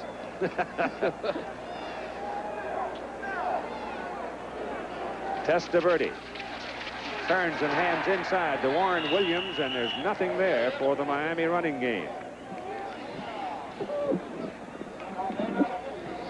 4 turnovers in the ball game now for Pittsburgh. Miami leading 20-3, and we've got 6:55 to go in the third quarter.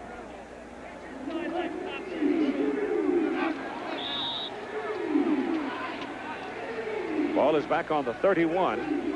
Loss of 3, second down and 13. Testaverde's pass to Irvin, right on the money.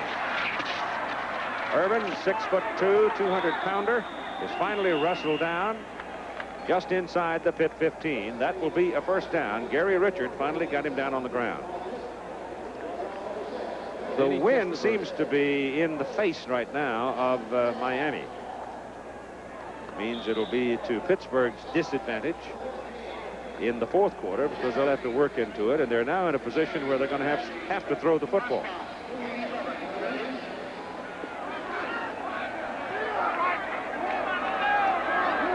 Miami ground game has not done much. Here's the reverse. Doesn't work as Brian Blades, a speedster, a junior from Fort Lauderdale, trying to come back around the corner, and he meets his Waterloo at about the 18.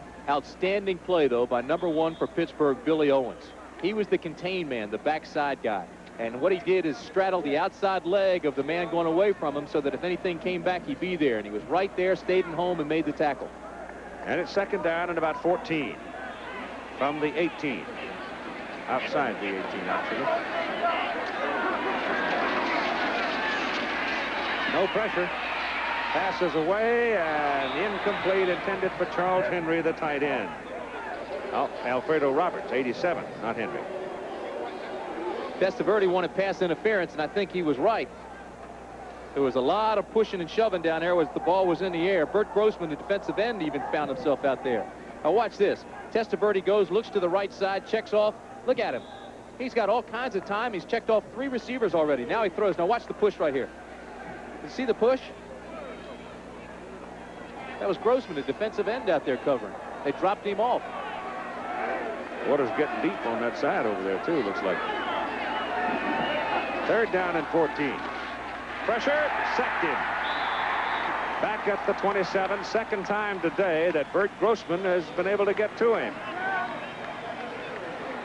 Comes over to do a high five. I remember a fella did a high five one time and dislocated his shoulder. Grossman's a cousin of former Steeler tight end Randy Grossman. A little bit different, though. He likes mustard on vanilla ice cream. Into the wind, man-sized field goal try by Greg Cox now. Greg Cox to attempt the field goal, 51-yarder. Somebody got a piece of it. He hit it from the 36. It looked like Gary Richards got a piece of it. He can return it. Here comes Quentin Jones. They finally pick it up and starts back upfield with it. And he's still running. And finally loses the ball, and Miami pounces on it inside the 20. Dropped the wet football, and Greg Rakosi recovers it for the Hurricanes. So right now the Panthers can't do anything right. Well, I tell you what, he went and fielded the field goal, the blocked field goal, and carried it into the end zone, thinking that they would give him the touchback and bring it out to the 20. No, got to not with the live ball down there. And his teammates let him know about it. And they said, run it out. So he started running, trying to pick up some blockers. I think he got tired. And then all that running around results in the 5th turnover by the Pitt Panthers and a recovery by Rakosi of Miami. And so having the field goal blocked was the best thing that could have happened for the Hurricanes. I guess you could put it that way. They have it first down on the Panther 17. And Olszewski almost got caught, but he was able to get back. And Warren Williams carrying the ball, and he is brought down short of the 20. All right, here's that play again. Now watch number 6. See, that's Gary Richard, the cornerback. He lays out completely and gets his hands on it. Ball goes right through his hands, but he got a good piece. All right, now watch it from the backside. All right, there's the block. Now here comes Jones, number 7, right at the right of your screen. He'll pick it up, and thinking that his momentum carried him in, he wants the touchback. His guy said, no, come on, let's run it out. Now he's got blockers and makes a fine run, but watch, I think he just gets tired. And after he gets very tired, the ball just slips right out of his hand. 2nd down and 14 as Testaverde looks to throw, lobs it out to Williams, and Williams is down the sidelines and stepped on the sideline inside the 5. They've got him at about the 4-yard line. So it looks almost like scramble football right now. Yeah, but see, that's the kind of football Testaverde likes. Now he just relies on athletic ability when everything breaks down around him. He's checking off 2 and 3 receivers, and finally somebody comes free. Look at that. That won't win you many football games. 3 possessions, 3 interceptions, and Miami capitalizes. First down and goal. Miami at the Pitt 4. Testaverde drops it out to Warren Williams. Touchdown, Hurricanes. And so Miami cashing in Pittsburgh mistakes just as regularly as working for a living and going to the bank. Do it one more time. Well, this one will prevent the traffic jam, too. A lot of folks now heading for the exits, getting out of the rain. We'll watch the rest of it at home. This one again. This time he has a guy come clean right off the bat. He's wide open. Testaverde just delivers the football. That's all he has to do is just get it out there. And Warren Williams does the rest and walks in with it. Greg Cox to try the extra point out of David Kentai's hole.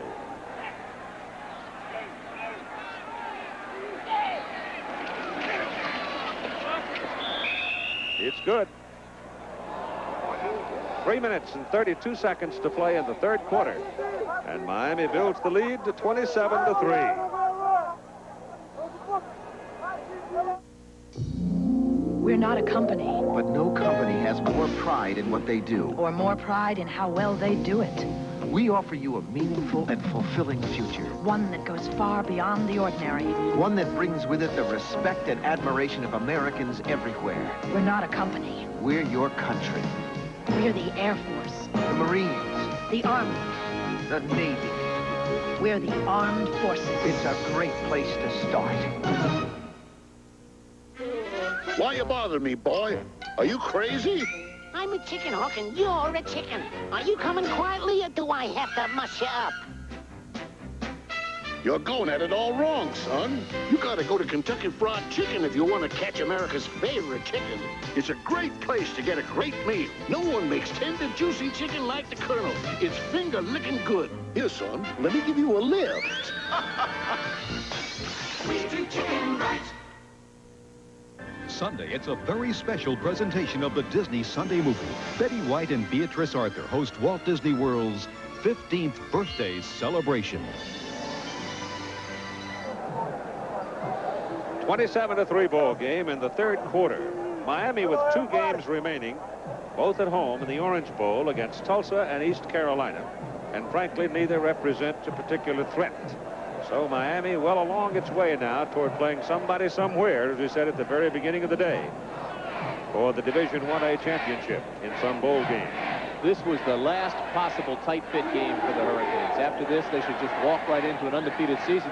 And then you're right, the bowl game will tell whether or not they should be #1. Seelig will be kicking off, and Tinsley will be the deep man for Pitt. And the Panthers really have just self-destructed. Every touchdown is a result of a Pittsburgh error. Offensively and defensively, especially the defense, have played fairly well, but they've had to break down in a bad situation.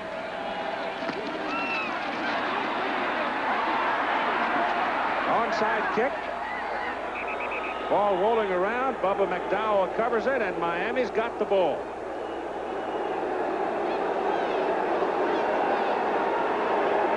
Do I see a flag? The officials have called a huddle.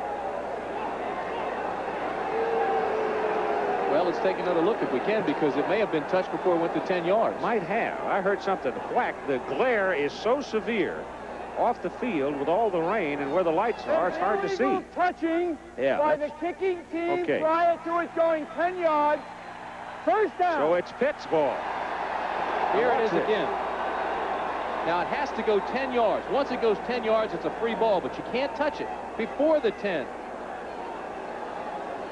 Tough angle to see, but there's the touch right there. It has to cross that line. Yep. See, now it's across. Now it's 10 yards, and there's the recovery, but it was touched. So Miami trying to surprise Pitt and really get a door slammer. Makes a mistake, and the Panthers profit from it and get the ball first down at the Miami 43, and Joe Politsky is in there at quarterback. Hands the ball to Craig Hayward, who has had a big day, and he goes for 3 to the 40-yard line. What do you think about that onside kick at that point in the game? Oh, I don't like it. I don't like it a bit. You're beating a team 27-3. You're in total control. There's 3 minutes left in the third quarter. One of those things that coaches tuck away, isn't it? Well, I tell you what, if I'm playing for Pitt, that's really, if I wasn't angry already and embarrassed, this would even get me more. You'll see Mariscal, number 55, right there, touch the ball. That you can't really tell, but the other angle we saw it, he did touch it, and then it went to 10. Hayward now, 28 carries for 171 yards. Second down and 7. This is Hayward again, working his way in the middle and shakes off 2 tacklers, still going. What a day he's having. Gates Brown was in the locker room yesterday and talked to this Panther football team. Of course, many of you know the story of Gates Brown. Was in prison, came out of prison, signed a baseball contract, became a star with the Detroit Tigers. And he sat there with those young people yesterday and told them a few facts of life, particularly about the old adage of playing 60 minutes. And that will really sink into the head of Craig Hayward. Hayward missed the 1985 season for disciplinary reasons. His reputation has been tarnished off the field. He got in a fight, assault charge, still being sued. But Mike Gottfried, who stresses discipline, apparently has straightened him out. At least he has him under control. We talked to him. He is a fine youngster. He's trying hard in school. He's just a delight to be around right now. Yep. And is having one of the big days of his career. The biggest day. As you saw, it was a first down. 2 minutes and 20 seconds to go. And the rain now is raining. It's raining. Everything's wet. 33-yard line of Miami. First down, Panthers.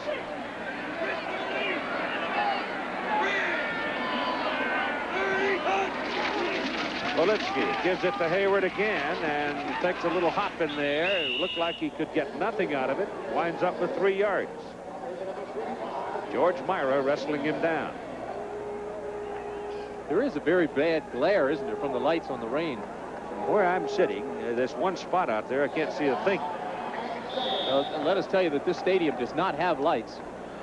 University of Pittsburgh rented these lights for this game.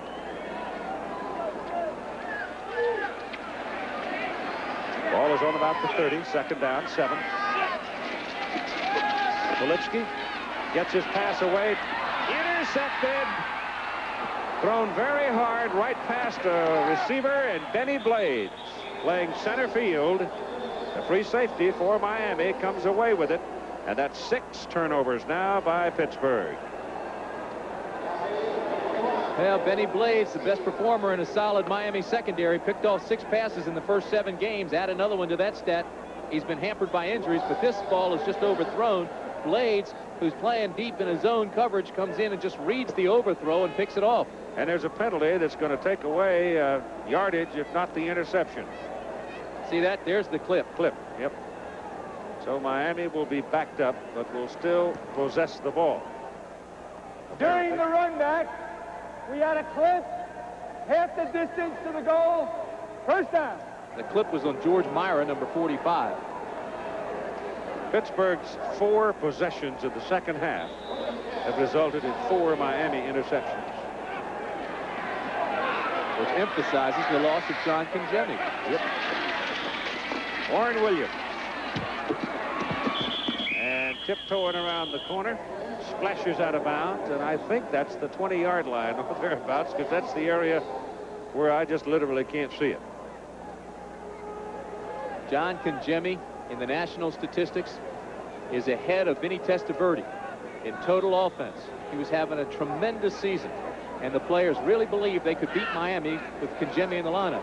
Obviously, it didn't happen because he has the cracked vertebrae. Gain of 9 by Williams. Second down, 1. Give it back to Warren, and he'll have the first down as he struggles to about the 24. He's a junior from Fort Myers, and that's what we were talking about on Pittsburgh possessions in the second half. See, but the run and shoot offense, which is so much read and so much throw, takes a lot of repetitions. Obviously, you have to get out, you have to read quickly, you have to throw for rhythm. And these quarterbacks, Janilla and Filitsky, really did not get the repetitions in practice because Congemi was the starter. I'll tell you one thing, though, Tim. We saw Miami, you and I did, beat Oklahoma a year ago. That's Pittman coming off the field, shaken up on the play. Darrell Woods, number 9, outside linebacker. First down. Get back to that point in a moment.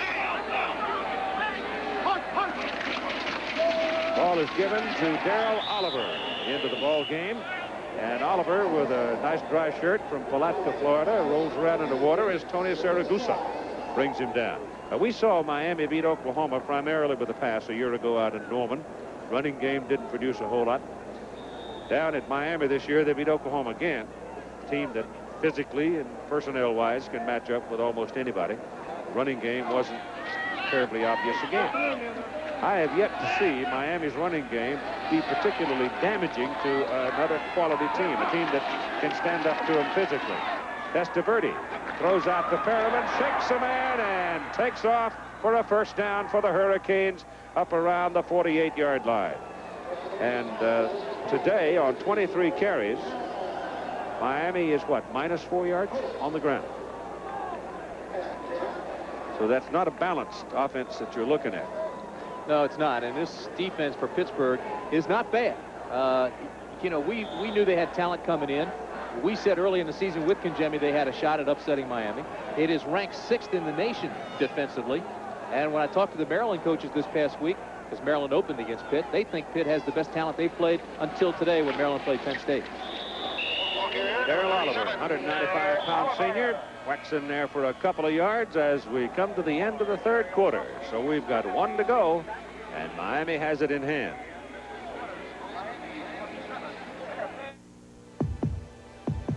Listen to the heartbeat of America. Listen to the heartbeat of America.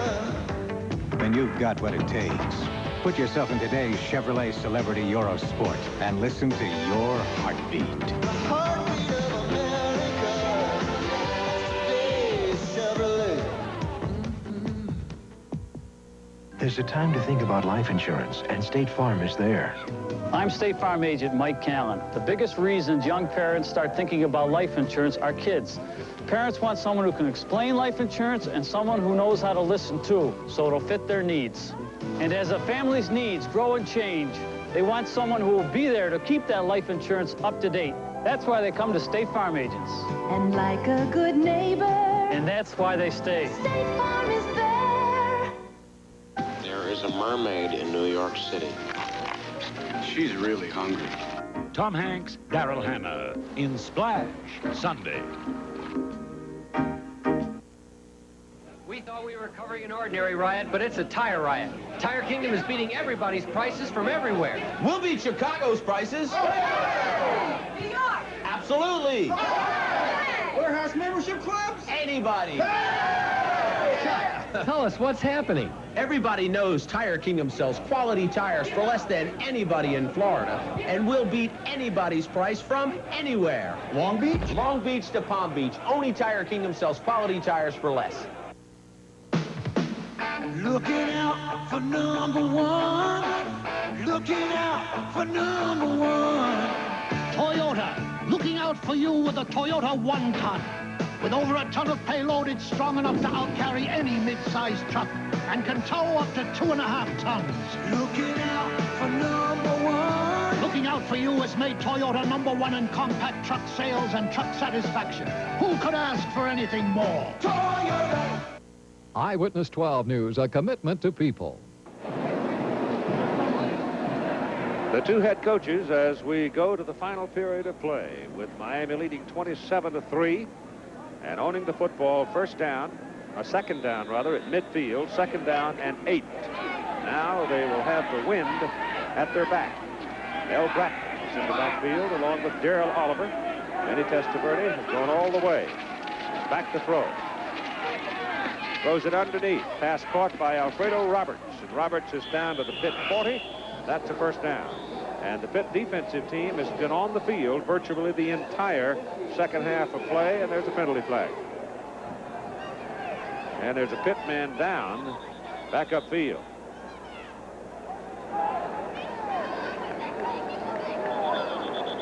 The injured player, I think, is Quentin Jones, number 7, back from the 30. He has cramps. The one up that they're attending to there, I can't tell who that is, but Alfredo Roberts, the tight end that made the catch, has changed this offense somewhat, because last year, when Miami ran the ball, they ran quite often to the split end side, because Smith, the tight end last year, was really a wide receiver playing tight end. But Alfredo Roberts has developed into a pretty good blocker, and although the running game is not going today, when they do run now, they run a lot to the tight end side. There's Jones attending to his cramps. Still haven't been able to pick up the number. It looks like he either has a cut over the eye or might have had a finger poked in the eye. It's Carter. John Carter, defensive left end, number 89.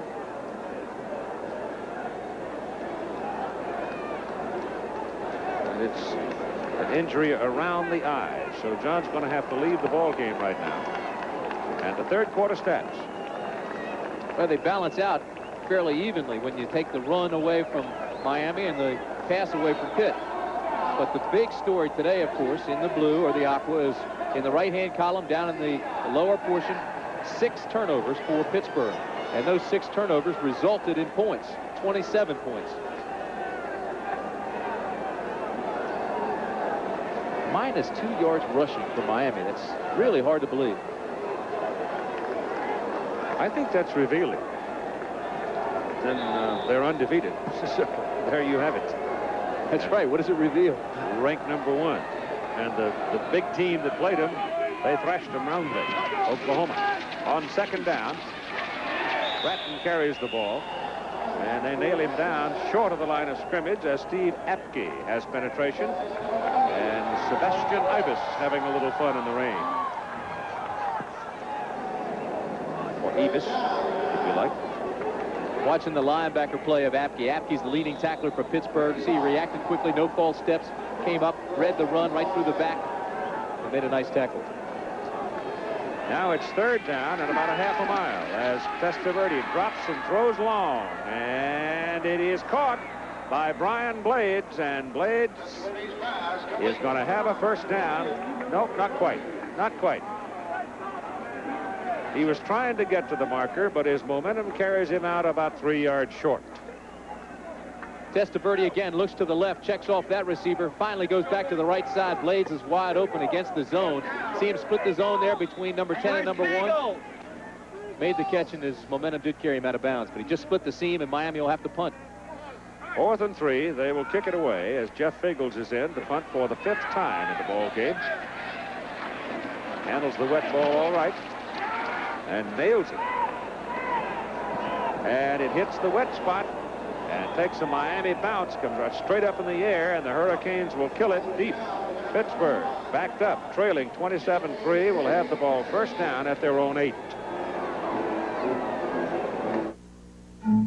To photograph the Earth's resources from the air, they say you need a camera that can see through clouds. Bad chance. Can't be done. But Goodyear said, let's try a new way. and developed a special kind of radar. Goodyear? Yeah, the Aerospace Group. Radar that not only sees through clouds, but gives you pictures as sharp as some cameras.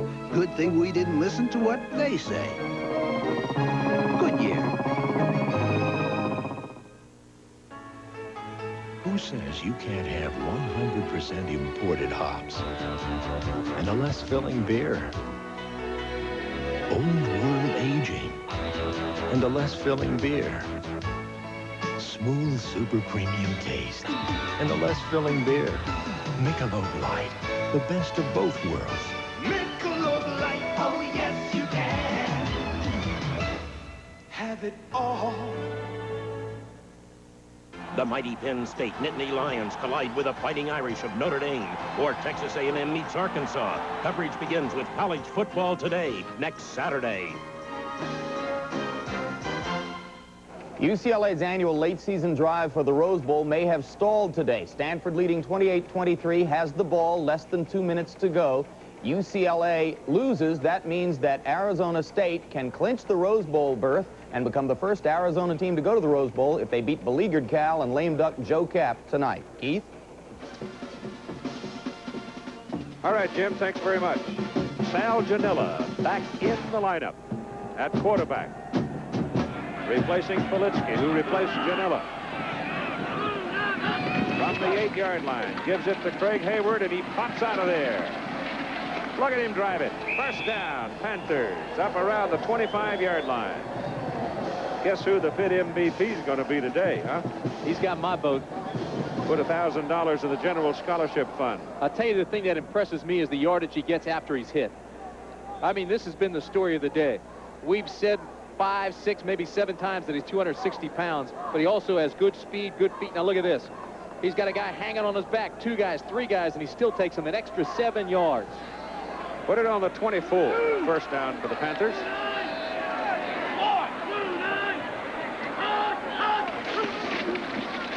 Broken play. And Janella is thrown down just about the line of scrimmage. Here's Al Trotwood. Keith, you know, we find something new and sometimes old, or certainly different in all the stadiums we visit. At Pitt Stadium, certainly one of these. Here's the entrance from the field. You can see, you come down here, and you can see that Pitt Stadium has been carved literally out of the side of a mountain. Under these hills, coals, of course. Now, why am I holding a basketball, and why am I here? Because through those doors is a great piece of Pittsburgh basketball history. We'll take you in there in a moment. All right, second down and 10 from the 24 as Pitt had a broken play. Janella missed the handoff apparently and was trapped. Want to put it up. Miami's coming, and they get him. Back on about the 16, Randy Shannon with the sack. Keith, the great teams get stronger in the 4th quarter. That's when they win ball games. Pittsburgh has outscored its opponent in every quarter but the 4th. And in the 4th, they've given up twice as many points as they've scored.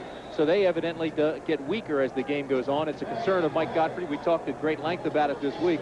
He wants his team to get stronger, but they have not been strong in the 4th quarter, and it only bodes, well, it's a bad situation right now, trailing 27-3 and knowing that you're in your weakest quarter.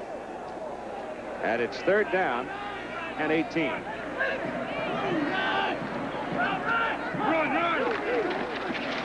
They go to the run.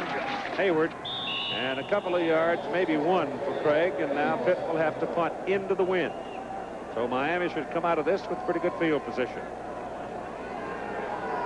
John Rask, freshman, will do the punting. 47, 43, and 39 on his 3 previous kicks today. David Kintyre standing just over midfield. Bad kick by Rask, but it does take a pit roll and will get marked out at the 45-yard line on the pit side. Here again is Al. Well, Keith, you know, in terms of the football team, they look fondly back on '76 and the Dorset National Championship. In this room, they look back on a coach by the name of Doc Carlson and 2 national championships that the Pittsburgh basketball team won here. Well, they used to pack hundreds of people in here back in the years 1927 to 1955, but then they got a new facility and they don't use this room anymore. But it certainly has a lot of memories for a lot of people who wore the Pitt colors and won national championships here. And I've just lost the touch, but I was fouled on the play. Back to you. J.C. Penney in the backfield for Miami is headed for the end zone and caught and dragged down. Just inside the 20, they'll mark him down around the 17. Darrell Woods finally shirt-tailed him and brought him down. J.C. Penney showed some of the speed that he has. He is ranked 11th in the nation in kickoff returns. He averages 28 yards a return. Now he's being used as a running back here, and he just explodes.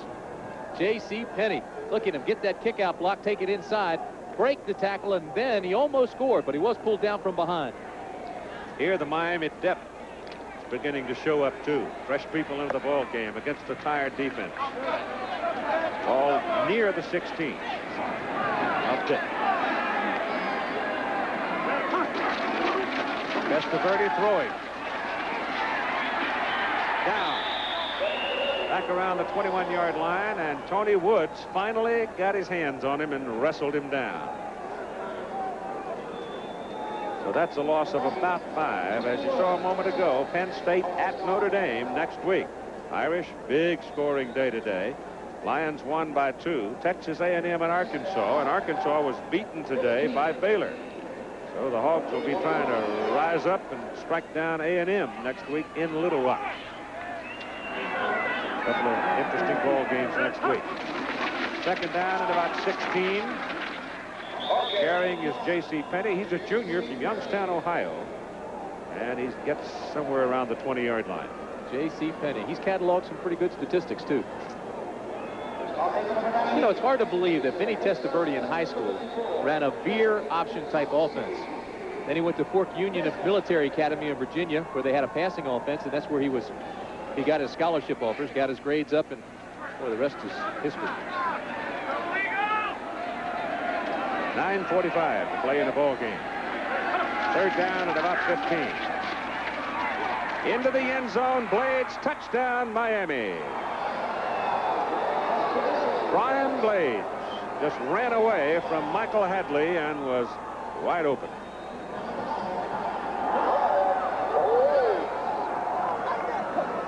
They've used that pass pattern to score 3 of their touchdowns. It's just a basic post pattern. Again, he's working against the zone, and he just split the seams.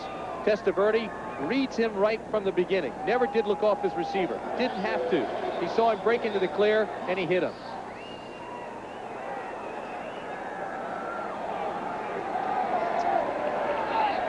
Greg Cox, extra point, and it's good.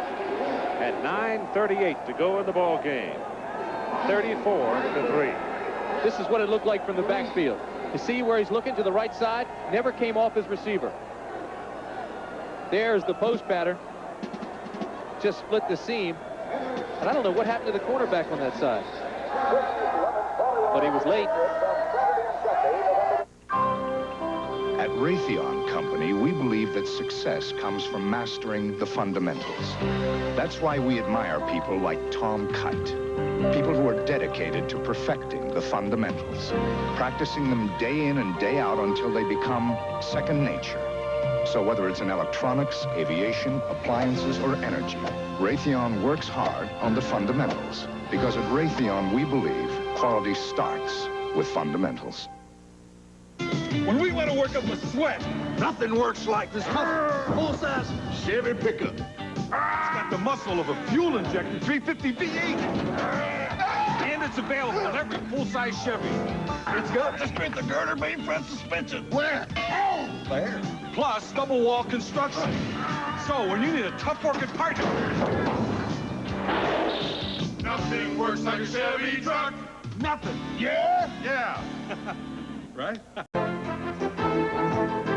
The last #1 ranked team to play in Pitt Stadium was the 1977 national champion Fighting Irish of Notre Dame. Two final scores. Stanford did knock off UCLA. Arizona State can clinch the Rose Bowl host berth with a win over Cal tonight. And in one of the shockers of the season, 2-6 Illinois beat 6-2 Iowa. Now that will snuff out the Iowa to the Cotton Bowl speculation and greatly improves the chances of the Oklahoma-Nebraska loser to go to a major bowl on New Year's Day. All yours, Keith. Mike White was carried off the field. I'll bet. My goodness. Well, Mike's another one of those guys, though, that he'll win a game somewhere along the season when he's not expected to. He too has done that throughout his career. Good coach. Mark Seelig will kick off now for Miami, and Keith Tinsley is back for Pitt in a 34-3 game. The issue has been pretty much resolved here by the #1 team in the country, Miami.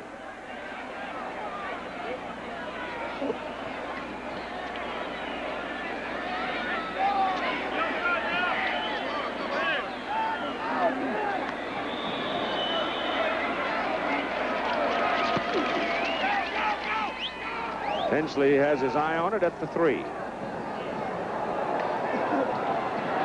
And Keith comes back to the 26. And comes up hobbling. Here's Al. Keith, you're looking at the bloody teeth of the Pitt Panther. Of course, they haven't taken a bite out of much today. If you're like me, you think this Pitt Panther looks suspiciously like the Nittany Lion, but you're not like that at all, are you?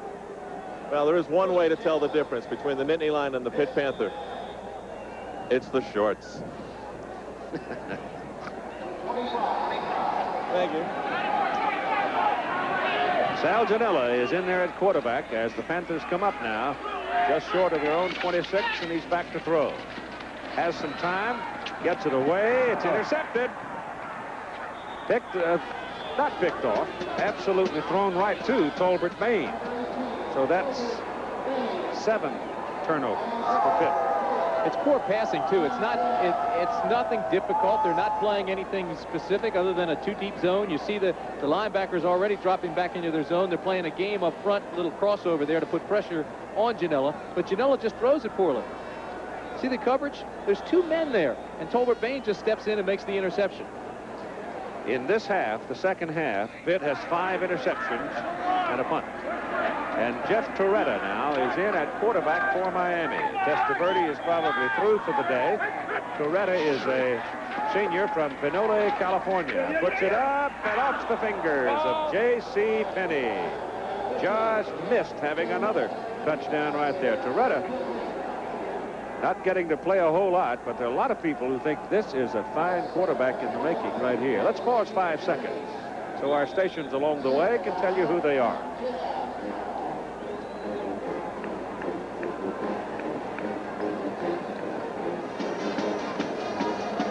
Testaverde leaves the ball game 17 out of 26, 291 yards, 4 touchdowns, intercepted 1 time. Second down and 10 for the Hurricanes. Give it to J.C. Penney, and he'll move it from about the 31 close to the 28 for 3 yards. Take a look at the second half possessions now in case you just walked in and sat down, and this will pretty much tell you what's been going on. You see Pitt, 5 interceptions and a punt in the second half. Miami's missed field goal was blocked by Osupski. Third down and 7 for the Canes.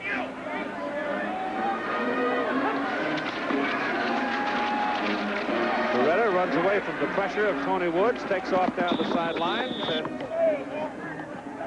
will be short of his first down, but saved his body as he got onto the running track. Jeff Torretta is a senior quarterback, 5th-year senior, 6'2", 205 pounds. Came to the University of Miami. He transferred to the school. And you're right, he is a talented quarterback, but what a way to play your college football, knowing you could probably start somewhere else and you're playing behind a Vinny Testaverde. How about them, because of this man, who seemingly has a lock on the Heisman Trophy. Miami will try a field goal now. Kintyre will hold it. 34-yard line, 44-yard try by Greg Cox. Wind at his back. And he got it. At 8:31 to go in the ball game. It's now Miami 37 and Pitt 3. Announcing the Valvoline 4-Guard I Love a Parade sweepstakes. Win a trip for 4 to 4 of America's greatest parades. To enter, watch the next commercial and remember what the driver of the smoking car says. Then go to a participating store for details. Big parade this year. It's the economy.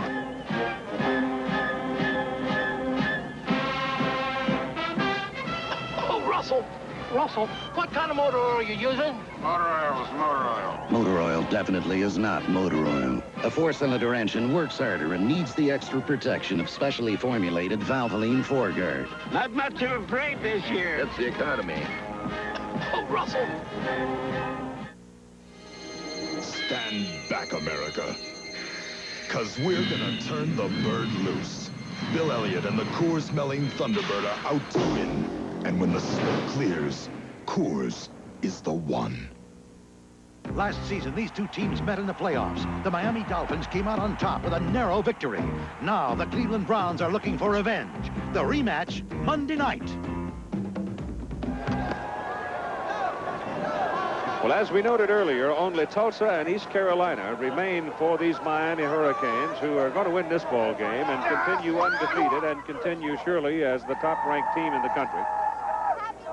And the contest is beginning to build now as to where and to whom they will play. Of course, the speculation continues that if Miami and Penn State are both undefeated, then I got my pipe it's pretty much, I guess, up to the Fiesta and the Citrus to get into the bidding war for the ball game.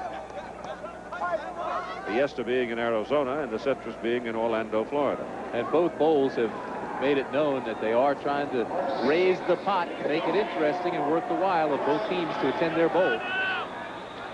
In case you don't know why, I'll tell you in just a minute why it has to be those two. It doesn't have to be those two, but they're the likely ones. This is Tinsley from the 1-yard line. Oh, the coverage closes in a hurry, and he does not get back to the 20. But the Southeastern Conference champion goes to the sugar. The Big 8 champion goes to the orange. The Pac-10 and Big 10 play in the rose, and the Southwest Conference champion plays in the cotton. So that takes care of the 4 big bowls because they have conference champion commitments there. Gator Bowl indicated at one time they might want to get into the bidding act, and they still might. They simply haven't made much noise about it. But it comes back down to debate because Michigan is still undefeated and will certainly claim a part of that national championship, the mythical national championship. The ball is at the 17 of Pittsburgh, and Sal Janilla is back in there again at quarterback, handing to Craig Hayward, who has gone over 200 yards today for the Pitt Panthers. You know, the last man to run, he's got 204 yards now. The last man to go for more than 200 yards against Miami was Tony Dorsett. 227 Tony had on 35 attempts back in 1976. Game here, Tony had 3 touchdowns in that ball game. That, of course, being Pitt's championship year. They beat Georgia 27-3. There's the final that Jim gave you a while ago. Stanford upsetting UCLA, and that puts Arizona State in the catbird seat in the Pac-10. Up the middle goes Hayward, breaks it to the outside. And Craig has a first down for the Panthers up around the 38-yard line. Benny Blades brought him down. Arizona State is playing Cal tonight at Tempe. Arizona is waiting down the road, however, for Arizona State. In fact, Arizona beat them last year and knocked them out of the Rose Bowl. A lot of the bowl scouts are here for this game, and last night I was talking to a few from the Orange Bowl, and I told them that I believe there should be a national championship, a playoff system. They didn't like it. Of course not. Hayward is out for a breather. Brown is the lone back for Pitt on first down. Brown has it. Penalty flag flies into the stack as Tom picks up a couple of yards. So let's see about the penalty. That normally will mean a holding call against the offense because it comes out of the umpire's pocket. Here's the referee. It's holding Pitt. Here's Al. Keith, it's amazing. You hang out with the bands on the sidelines, you learn to play instruments. Watch this. I can even tune up on the trumpet. Here you go.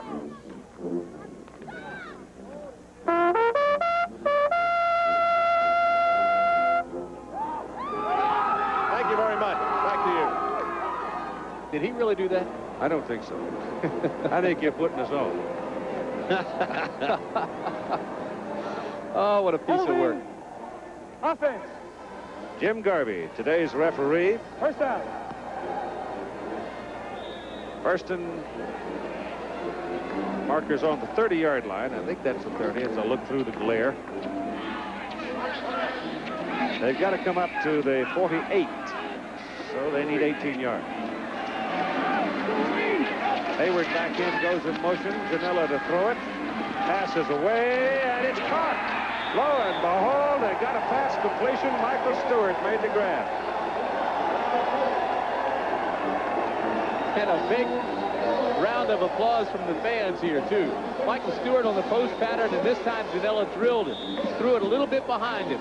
But again, he threw in the coverage. This time he just put it out there, though, and Stewart made the catch. Stewart, 6'4", 200, out of Norwalk, Ohio. Big target. First time Michael has seen the ball today. First down, Panthers, Miami 45.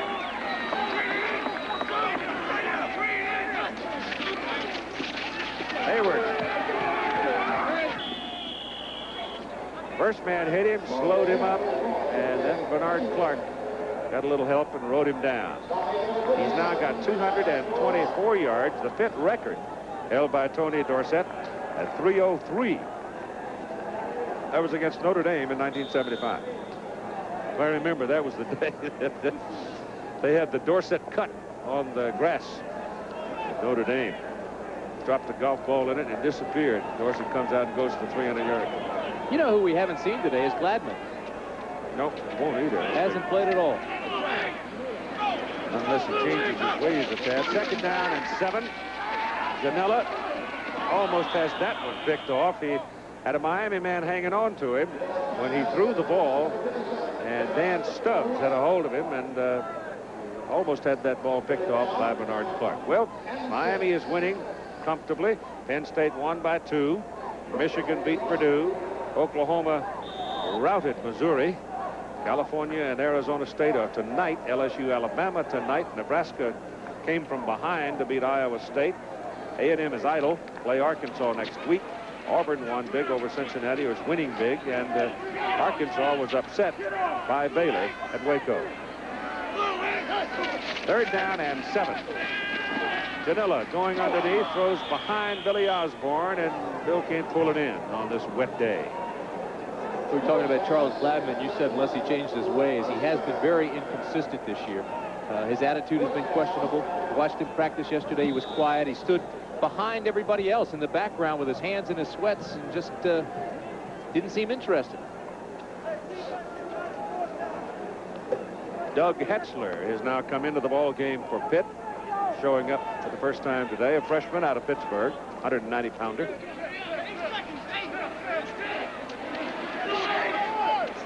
It's 4th down and 7.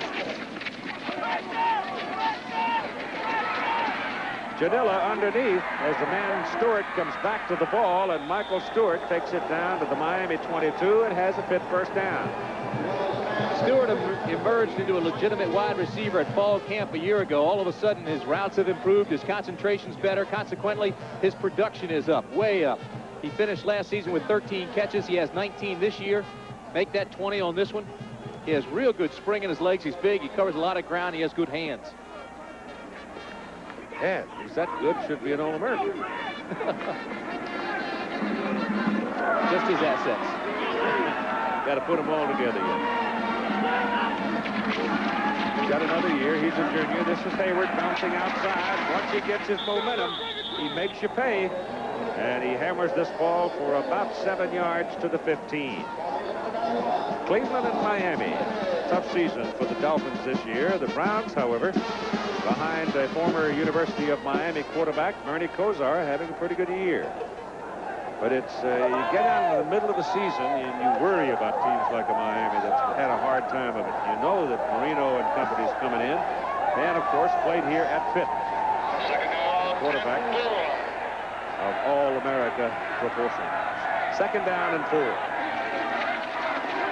This time there's nothing there for Craig Hayward. Well, Mike wrestled down at the line of scrimmage. Mike Godfrey will have to go back now and help rebuild some of the confidence in these players, but he's a people person, has been all his life. He has a little friend on this team called Speck, who is the assistant manager, equipment manager. Now that man right there, that's Speck. He represents friendship and loyalty. His real name is Rich Ellison. He's not even 5 feet tall, weighs 100 pounds. Mike Godfrey met him when he was at Murray State. Found out Speck had no place to live, so he cleaned out the dressing room in the officials' quarters of the stadium, put a bed in there, and he's carried him with him everywhere he's gone and gave him a job. 3rd and 4. Hayward runs it right up the middle, breaks loose. Touchdown. No, not quite. Thought for a minute he'd slide around the corner. Did they give it to him? Yes, sir. Yes, they did.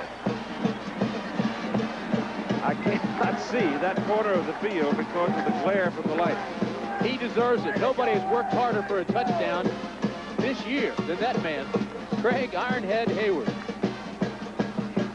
245 yards rushing today. This time, he breaks to the outside, and I'm telling you, once he hits that corner, he sees the end zone, and he just carries a man in with him. You know, I think Benny Blades just wanted a ride. He just jumped on his back and said, Hayward, if you're going in, I'm going with you. The kick is up and good by Jeff Van Horn. And at 3 minutes and 37 seconds to play of the ball game, it's now 37-10, Miami.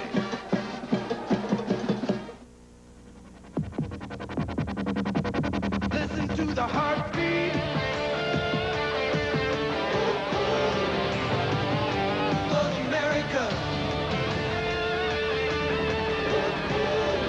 Listen to the heartbeat. When you want to feel the thunder, put yourself in today's Chevrolet Camaro IROC Z and listen to your heartbeat. The heartbeat of America.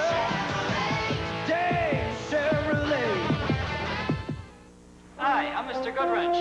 I was GM trained in Chicago. Hello, Mr. Goodwrench. Got my GM training in Terrytown, New York. No matter where he lives. Phoenix, Arizona. Portland, Oregon. Mr. Goodwrench can get something not just any mechanic can get. GM training. Got my GM training in Oklahoma City. I was GM trained in Atlanta. GM has training schools all over America. Miami, Florida. Buffalo, New York. Memphis, Tennessee. So no matter where you are, Houston, Texas. no one knows your GM car better. No one. With that last Panther touchdown. What a day for Craig. 245 yards. He has literally been all of the Pitt offense. He was everything in high school. He's one of the top 3 backs in the country in 1984. His high school team won 39 of 41 games and took 3 straight titles. He came to Pitt. He was the leading rusher on the team his freshman year, sat out his sophomore year, came back. He's the leading rusher again. Onside kick tried by the Panthers. Ball squirts loose, goes out of bounds, and Miami will have an option here. They'll take the ball. No time running off the clock there. 3:37 to go. And the Hurricanes are going to possess the ball at about their 47-yard line. Pitt will have Rutgers and then a trip across to the middle of the state to play Penn State. November 22, that'll wind up their season. They'll be 4-4-1 coming off this ball game.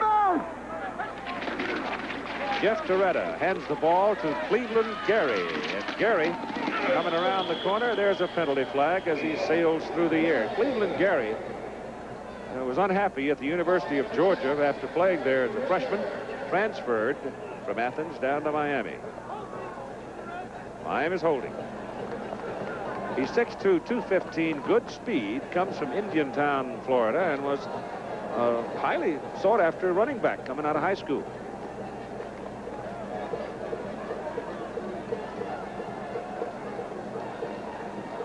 This morning, the sun was out. It got as warm as 70 degrees, but since about the end of the first quarter, the weather has just steadily grown worse, and it's raining very hard right now. Still rather balmy, though. Penalized for the spotted foul. Repeat first down. Not like last week. We got to the stadium in Lawrence, Kansas. It was 51 degrees. Time we kicked off, it was 34. And I didn't take a top coat. So this week, I bring a cashmere top coat sweaters, long johns, and it's in the 60s.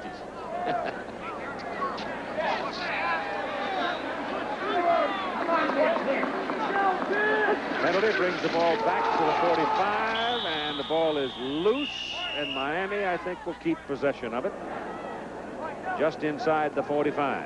So that'll bring up about 13 yards needed for the first down. J.C. Finney covering it.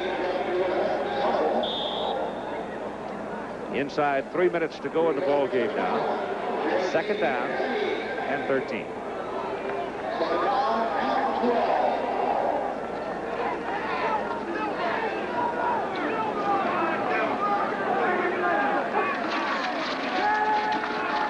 Deep drop by Toretta, and pursuit's on now and gets his pass away, and it is caught by David Kintai, a senior from Satellite Beach. He goes way up in the air to pull it down, short of the first down.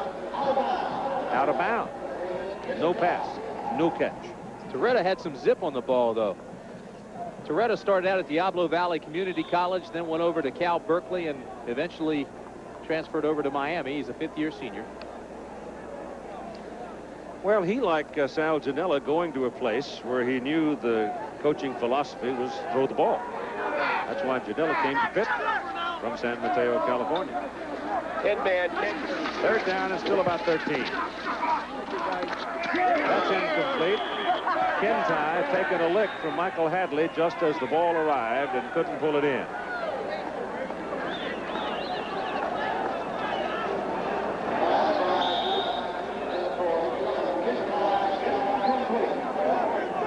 Next Saturday, for some of you, Texas A&M and Arkansas at Little Rock. Big ball game for the Aggies. They can pretty well lock down the Southwest Conference Championship, I guess, with a win there. But down to Terrell Austin, and fair catch is called right around the 20-yard line. Got 2:18 to go in the ball game. A 35-yard punt by Jeff Eagles. The most valuable players today, Vinny Testaverde for Miami and Craig Hayward for Pittsburgh. 38 carries by Hayward for 245 yards. Testaverde 17 of 26, 291, 4 touchdowns. Each university receiving $1,000 for the General Scholarship Fund from Chevrolet, the MVP award. Janella drops the ball, picks it up, drops it again, and finally gets a handle on it and keeps it. That old hog is getting slick. Well, it's wet down there. It's been raining. And right now, I think frustrations are taking over, too. Janella, of course, has had a very tough afternoon. You can see the rain is coming down steadily, has been since early on in the day. Well, early on in the game, you were right. The sun was out this morning. We thought it'd be a gorgeous day. The Illinois win over Iowa, I suppose, would go down as the big stunner of the day among the Division 1A teams. Janella still having trouble holding on to the ball. Brown covers it for Pitt, and it's going to be a loss of a yard. It'll be 3rd down and 9 coming up. But I'll tell you, there was a ball game out on the West Coast that rattled some timber. Stanford beating UCLA in the Rose Bowl. Which changes the picture, of course, in the Pac-10, as Jim Lampley alluded to earlier.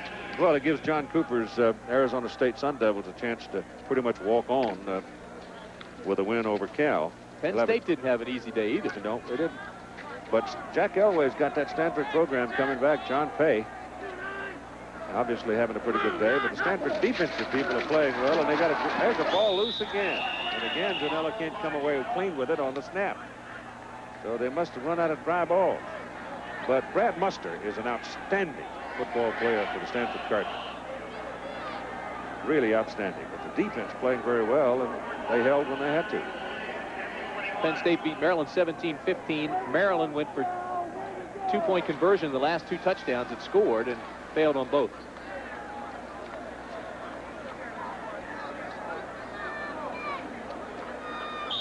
Fourth down for Pitt.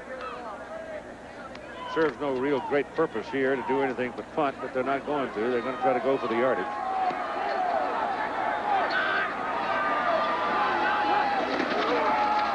Give it to Hayward. And trying for the first down. He's going to come up just short.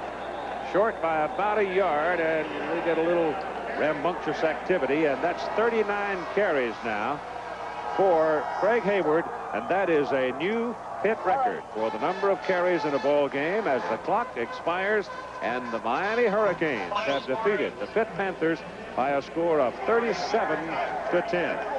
A convincing performance by the top-rated team in the country, and they will surely stay in that position.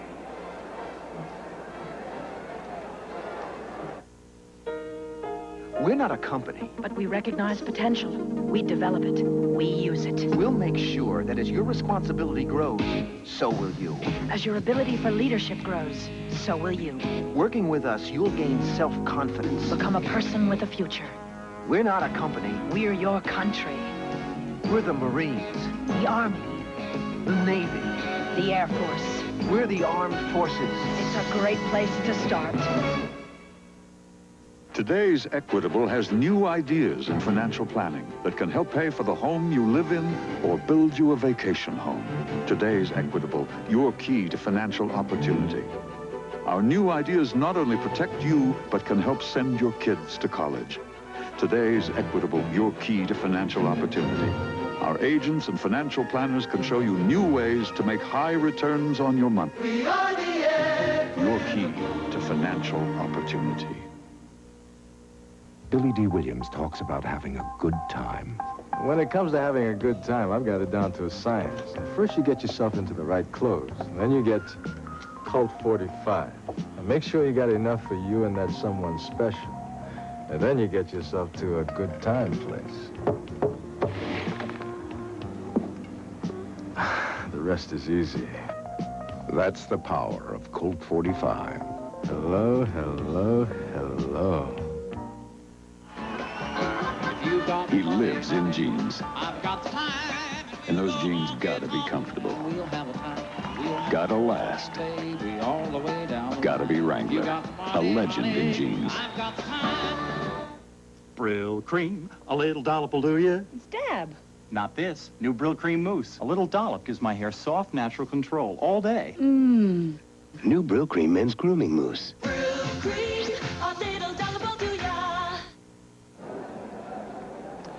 Craig Hayward, a record-setting day at Pittsburgh. 39 carries, a new school record, total 254 yards, averaging 6.5 yards. The best game of his career. On a cold, wet evening in Pittsburgh. Right now, let's have a look at the respective campuses.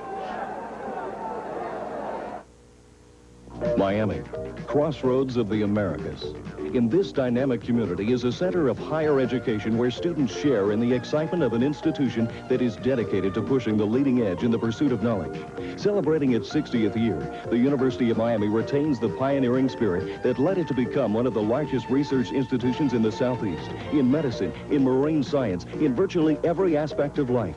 The University of Miami is changing the way we look at the world.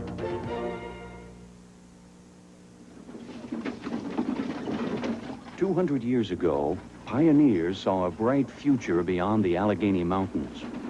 Part of their vision was a frontier academy for the village of Pittsburgh. Today, Pitt's campus of the future uses a unique network of optic fibers to open new frontiers in medicine, the sciences, and the arts.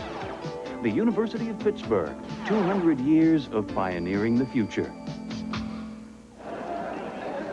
Well, this story has been told. Keith Jackson, Tim Brent, Al Trotwick.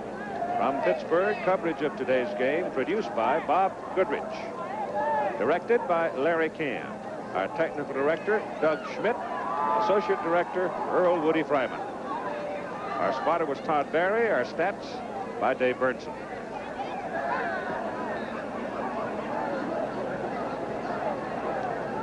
This ABC Sports Exclusive brought to you by the Heartbeat of America, today's Chevrolet.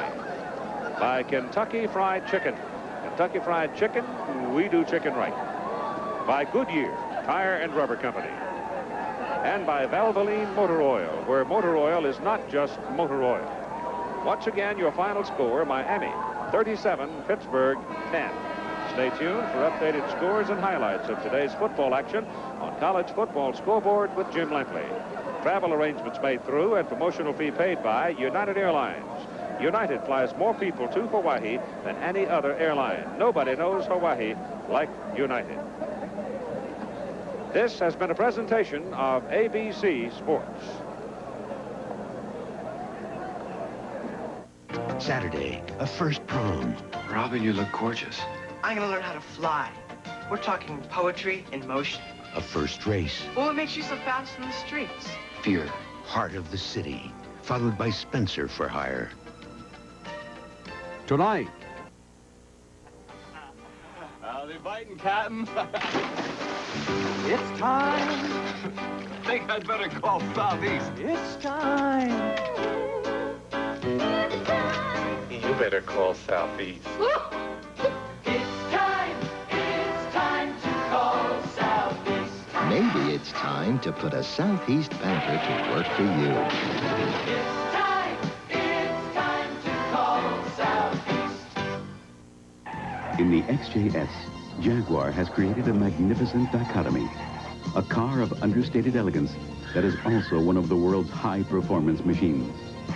The S-Type blends quiet luxury with advanced technology and the potency of V12 power. The Jaguar XJS is many things to many drivers, and every one of them is beautiful. Jaguar, a blending of art and machine.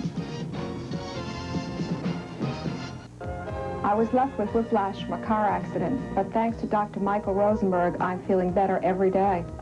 Dr. Michael Rosenberg gives me chiropractic care for my neck and shoulder pain, and I feel great. I had low back pain from lifting, but not anymore.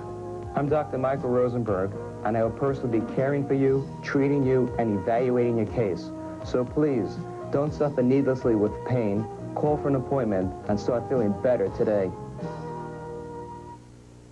Eyewitness 12 News, a commitment to people.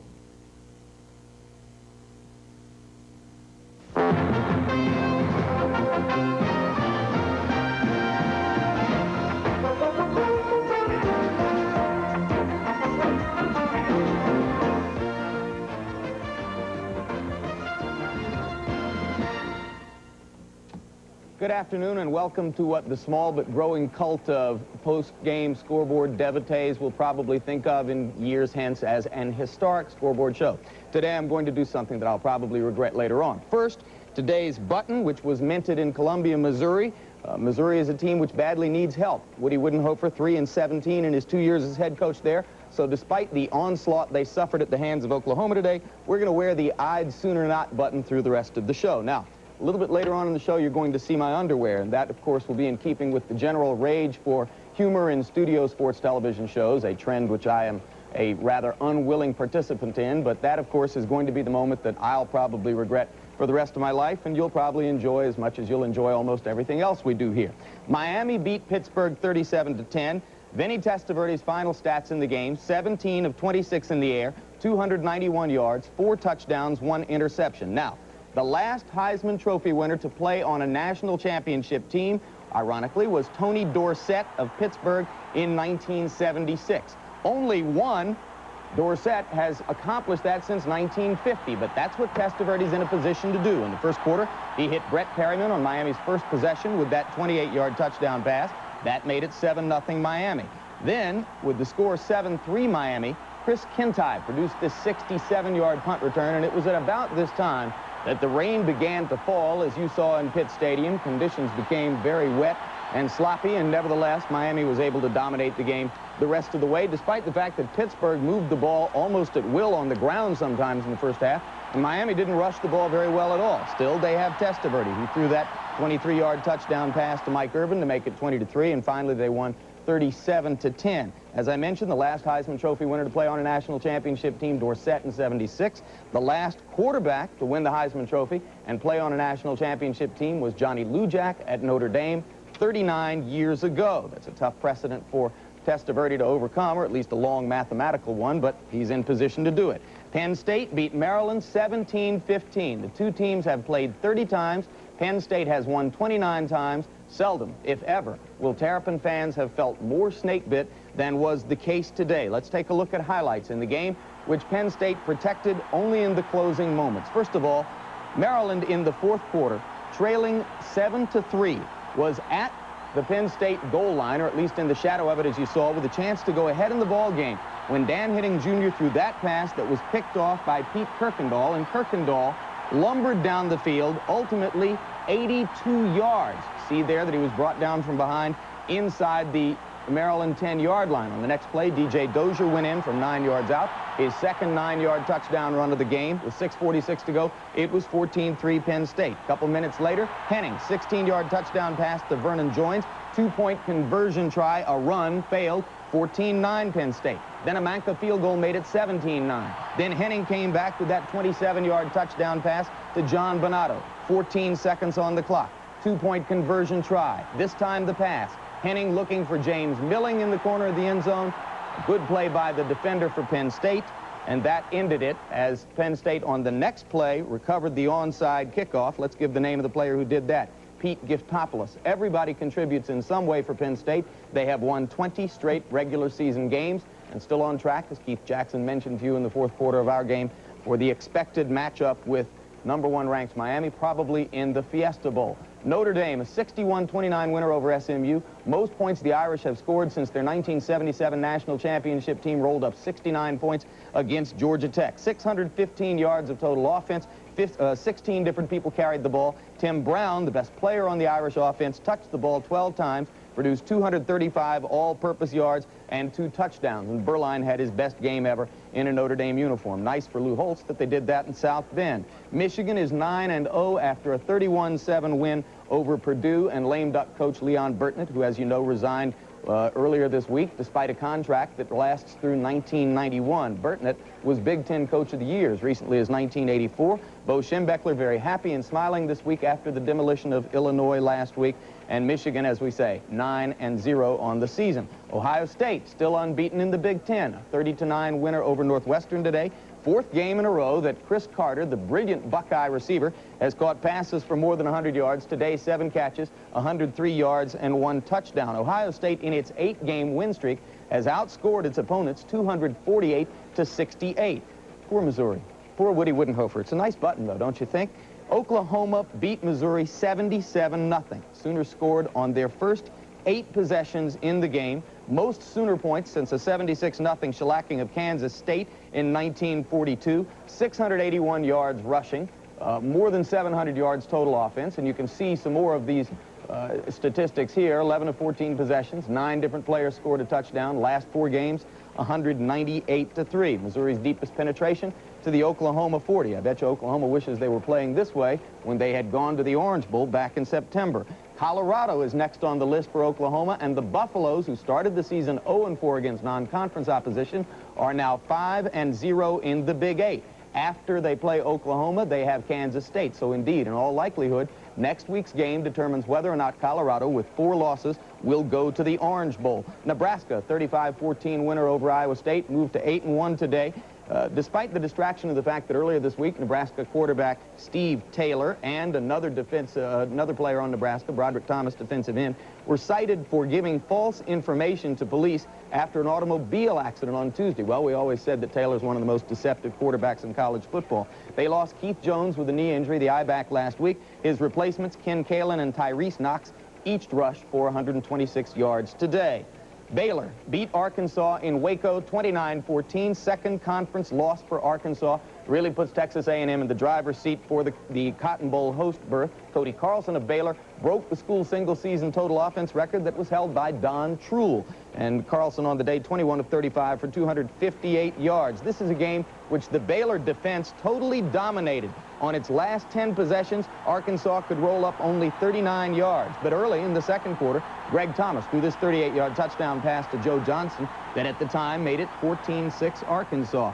Baylor took over, scoring 23 straight points from there. Carlson on a 5-yard touchdown run in the second quarter made it 14-12. 2-point conversion failed. Then in the fourth quarter, 1 minute and 20 seconds left, the icing on the cake, Derek McAdoo's 32-yard touchdown run. Final score, Baylor 29-14, and that will help to ameliorate some of the pain of what has been a less than expected Baylor season. They've lost 3 games after a lot of people had picked them to finish in the top 10. UCLA's Rose Bowl drive was stalled today by a gutty Stanford team. Brad Muster, who last week broke a record for carries in a game by a Stanford player that he had co-held with the legendary Ernie Nevers, today carried 38 times for 183 yards and 2 touchdowns. Gaston Green, in a losing effort for UCLA, 25 carries, 140 yards and 3 touchdowns. But because UCLA now has lost that game, that means that if Arizona State beats California tonight, then the Sun Devils will become the first team from Arizona, since Arizona and Arizona State were added to the Pacific Coast Conference and it became the Pac-10, to go to the Rose Bowl. And we'll be back with a look at what happened in Cincinnati, Auburn, and your chance to see my underwear right after this.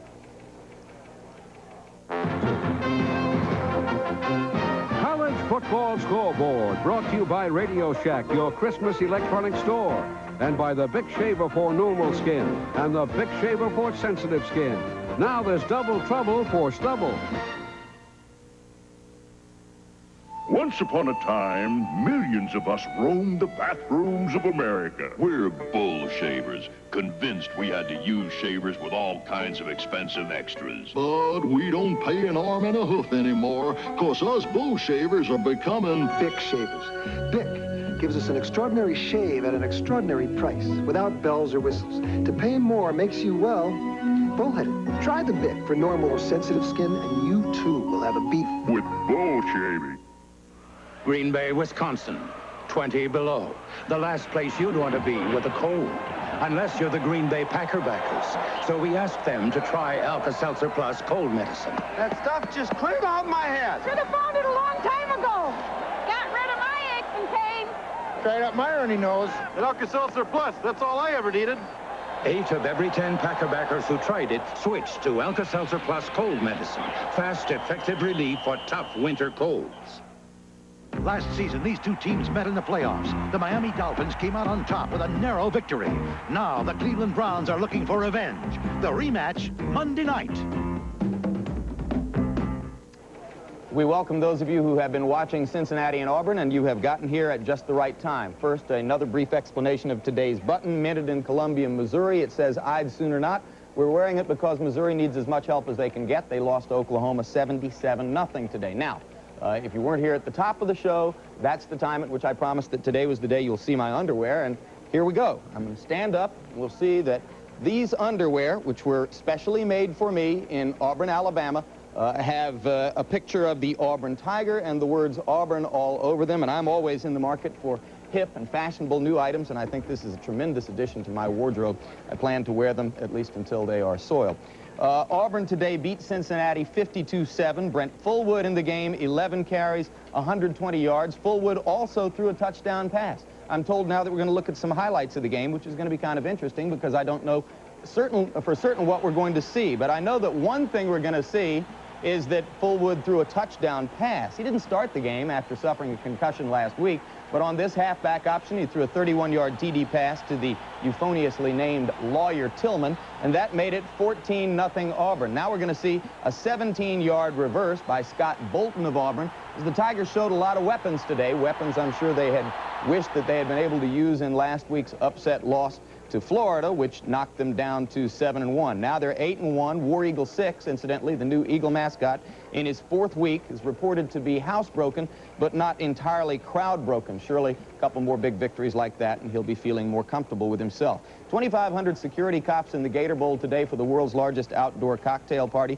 Mounted police on the field after the game, after the violence of recent years. Upset win for Florida. Another great performance for Kerwin Bell. He's really having a storybook season after missing more than 2 weeks with the injury, 2 weeks plus part of the preceding game with the injury. Came back today to put those stats up, 20 of 31, 272 yards, 3 touchdowns. Remarkably, all 3 touchdowns went to his favorite receiver, Ricky Nattil, who played in the game with a separated shoulder. And because of the violence in recent years, no contract has yet been signed which will assure that the Georgia-Florida game will remain in Jacksonville next year. But nothing went wrong today, so chances are that the game will stay there. Virginia upset North Carolina State 20-16. 2 Cavalier running backs, Derwin Greggs and Kevin Morgan, rushed for over 100 yards apiece. And a Virginia defensive back named Mike Pettin had 3 interceptions, including one in the end zone with a minute to go, to seal the upset. The one highlight you're going to see is a Don Mikowski touchdown pass 46 yards to Kevin Ferguson, which made it 7-0 Virginia. Ultimately, they trailed 10-7 at the half.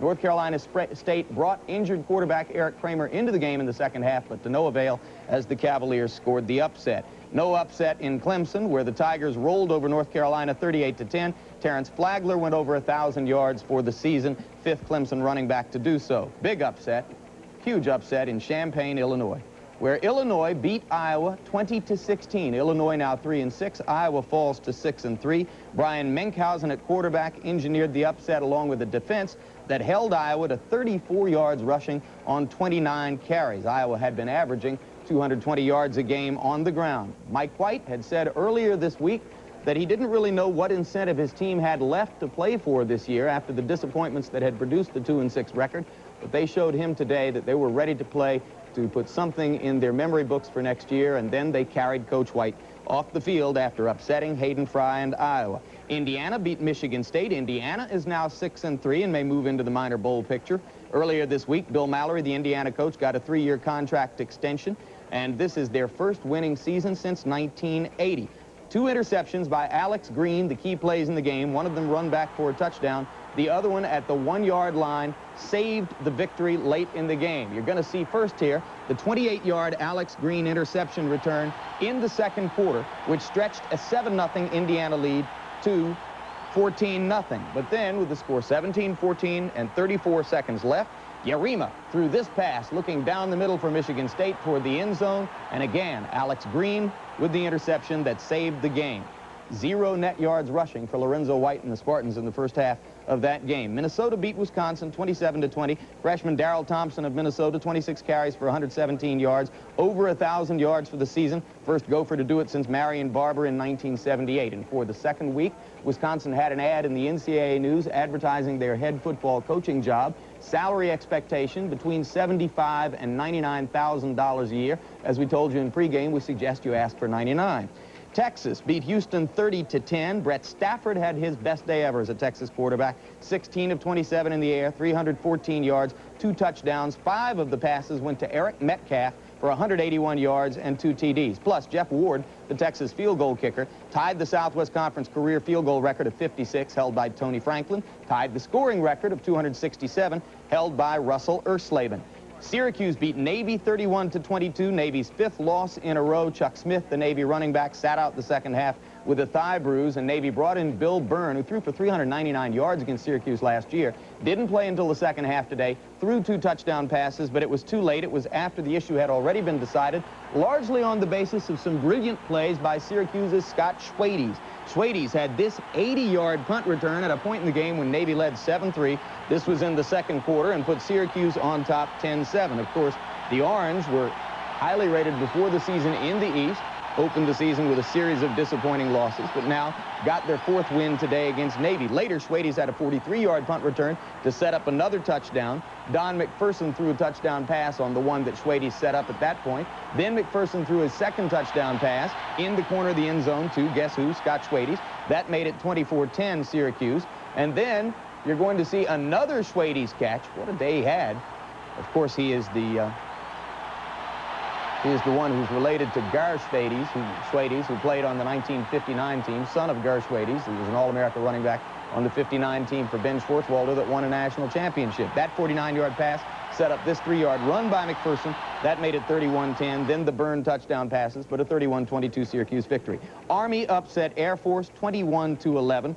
Army got 2 touchdown runs from Torrey Crawford after a Crawford 65-yard run had set up their first touchdown, and the defense came through today as they dumped Air Force to 6-3 on the season. This evens the series at 10 wins apiece for Army and Air Force. There has been 1 tie, and this was the play that set up the very first Army touchdown. You're going to see the quickness and elusiveness of Torrey Crawford, who was expected to be a star at quarterback for Army this year, but who has been guilty of several of the 17 lost fumbles, which have cost Army 5 defeats on the season. And Boston College beat Temple 38-29. What a comeback story for Sean Halloran, the beleaguered Boston College quarterback early in the season, who today had 22 out of 36 for 311 yards and 3 TDs. Has played brilliantly in recent weeks. BC moves to 6-3.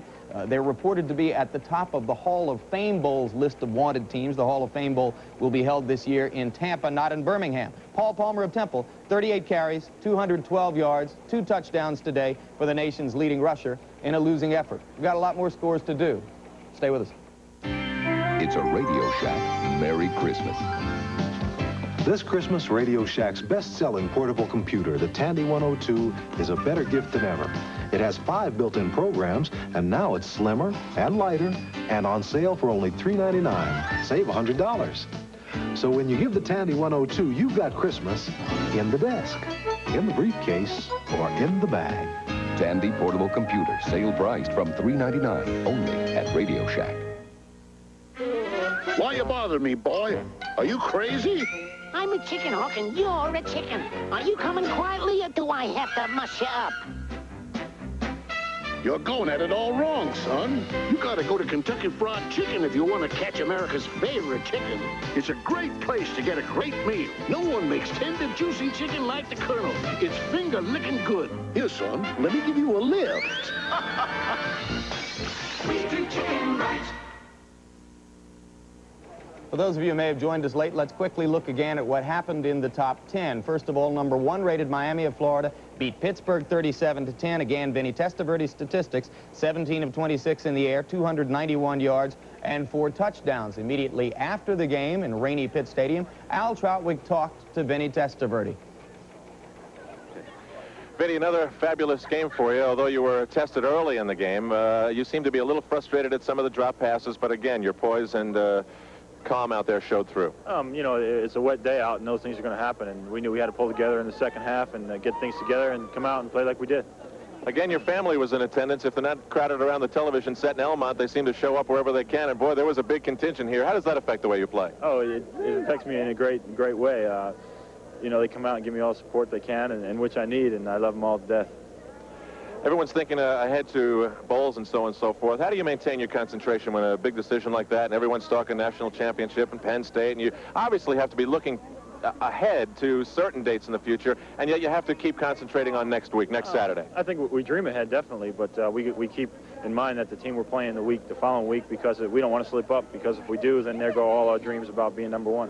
Any problems with that foot anymore? No, it's fine. A little nagging today, but it's no big deal. So no concern when you come out on a wet field like this in a game that's a bit of a blowout that you might get a silly injury? No big deal. You know, I don't see any problems with it. Okay, Vinny, thanks very much. Take care.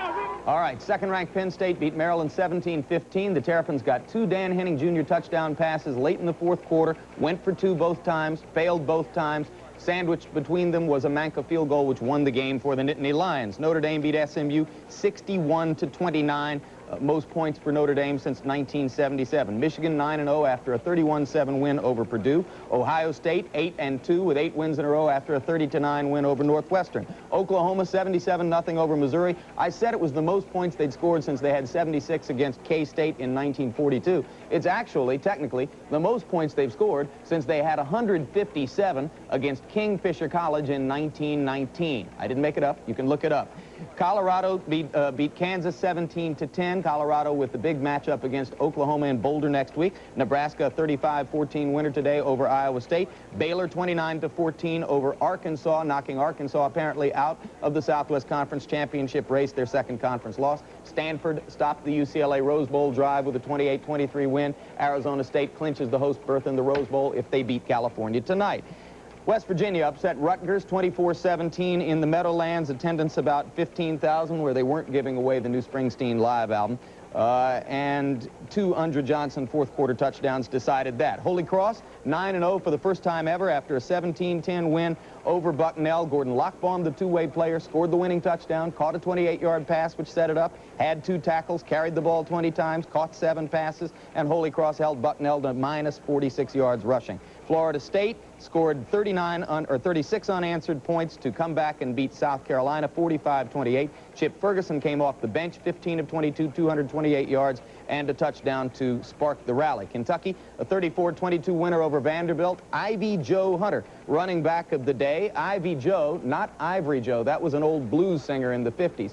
Ivy Joe Hunter, 30 carries, 238 yards, and 4 touchdowns. And we've got highlights in which you're going to see a lot of Ivy Joe Hunter, who had the biggest day that any Kentucky running back has had since Alfred Sonny Collins and his bald head with wig for photographs were running at Kentucky in Lexington in 1973. That was a 13-yard touchdown run early in the game for Hunter. Then this 57-yard run set up a later touchdown, which was not scored by Hunter. Kentucky moved to 4-4-1 with the victory today and snapped a 4-game losing streak for Coach Jerry Claiborne. Now here is a 39-yard run by Hunter. You're beginning to get the idea, I'm sure, which set up a 6-yard Hunter touchdown. Again, Hunter on the day, 30 carries, 238 yards, and 4 touchdowns. Here's the 6-yard touchdown run, which followed that 39-yard run, and again, it was scored by Ivy Joe Hunter. There was also a Florida State defensive back a few years ago who was named Ivory Joe Hunter. Tennessee beat Memphis State 33-3. And for the Volunteers, that's only the 3rd win of a very disappointing season. They did it without leading running back William Howard, who was suspended for, quote, academic reasons, unquote. Duke beat Wake Forest 38-36 on a 32-yard field goal by Doug Peterson with 7 seconds to go. One of the nation's best little-known players is Wake Forest receiver James Brim, who caught 15 passes in a game earlier this year against North Carolina State and had 11 catches today. He's the career leader in receiving at Wake Forest. Georgia Tech played its 2nd Division I AA team of the year. Earlier, they were tied by Furman. Today, they beat VMI 52-6. Oklahoma State, 23-3 winner over Kansas State. Hart Lee Dykes, once one of the nation's most heavily recruited schoolboy athletes out of Bay City, Texas. 7 catches, 122 yards, and 2 touchdown passes from Mike Gundy. Texas Tech, 4 wins in a row. First time since 1978 after a 36-14 win over TCU. David McWilliams, the Texas Tech coach, a former assistant at Texas under both Fred Akers and Darrell Royal, trying to squelch rumors that he will be heading south from Lubbock back to Austin, but he still does own a house in Austin, which has not been sold. Don't bet on it, though. It would cause a lot of political turmoil in the state of Texas if McWilliams were to leave Texas Tech after only 1 year. Washington is leading Oregon State 21-12 in the 4th quarter. Chris Chandler has thrown for 2 and run for 1. After 30 consecutive starts for senior quarterback Alfred Jenkins, he was benched today by Larry Smith. Andy Crouch started at quarterback for Arizona. 2 Art Greathouse touchdowns led the Wildcats to a 31-6 win over Washington State. Utah upset Colorado State 38-28. Larry Egger, the Utah quarterback, passed for 258 yards and 3 touchdowns. Leon Fuller, the Colorado State coach, now has a road record there at Fort Collins of 7 wins, 23 losses. Cornell, 15-0 winner over Yale. Excuse me. The Big Red are still unbeaten in the Ivy League and headed toward a potential November 22 showdown with Penn, which is 8-0 and having its best start since 1924 under new coach Ed Zubro. Rich Comizio rushed for 132 yards for Penn. Colgate beat Brown 27-3. Kenny Gamble, one of the nation's best small college running backs, 43 carries, 166 yards, and 4 touchdowns for Colgate. Dartmouth, a 41-0 winner over Columbia. In 9 seasons at Hanover, New Hampshire, Joe Ukika, the coach, has 3 shutouts. All of them are over Columbia. 32-14, William & Mary, a winner over Princeton, and William & Mary moves to 8-1 on the season. University of Massachusetts beat Harvard 17-7. Harvard likes to play its non-conference games at home. Today, 1,250 devoted fans showed up in Cambridge. Augustana, a 42-6 winner over McMurray. Division III Augustana, which has won, I believe, 4 national championships in a row in that division, is now 46, I'm correct. They've won 46 of their last 47 games. The other one was an opening game tie this year. Their coach is named Bob Reed. He has been rumored as a potential successor to the interim coach Jim Hillis at Wisconsin. We'll be back with final words here on College Football Scoreboard right after this. With the Hayes modem, a sales manager can check inventories in manufacturing or track shipments through the mainframe across the country. A lawyer can get precedents to prepare a brief. A farmer can check commodity prices to determine when to sell. And an investor can get the information he needs from Dow Jones, Dun & Bradstreet, or even the government. The Hayes modem. It's like fitting a 10,000-book library in a 10-inch case. There's something new from Selsun Blue. New extra medicated Selsun Blue in the new blue bottle. What's so new? It's extra medicated for the symptoms of my serious dandruff. And it tingles as it works. That's because it has an extra medicine, plus the ingredient recommended most by doctors. You can't buy a more effective dandruff ingredient without a prescription. For serious dandruff, All Selsun Blue formulas, including new extra medicated Selsun Blue, have the ingredient recommended most by doctors. Undefeated in second-ranked Penn State roars into South Bend to take on Notre Dame or Texas A&M at Arkansas. Coverage begins with college football today, next Saturday.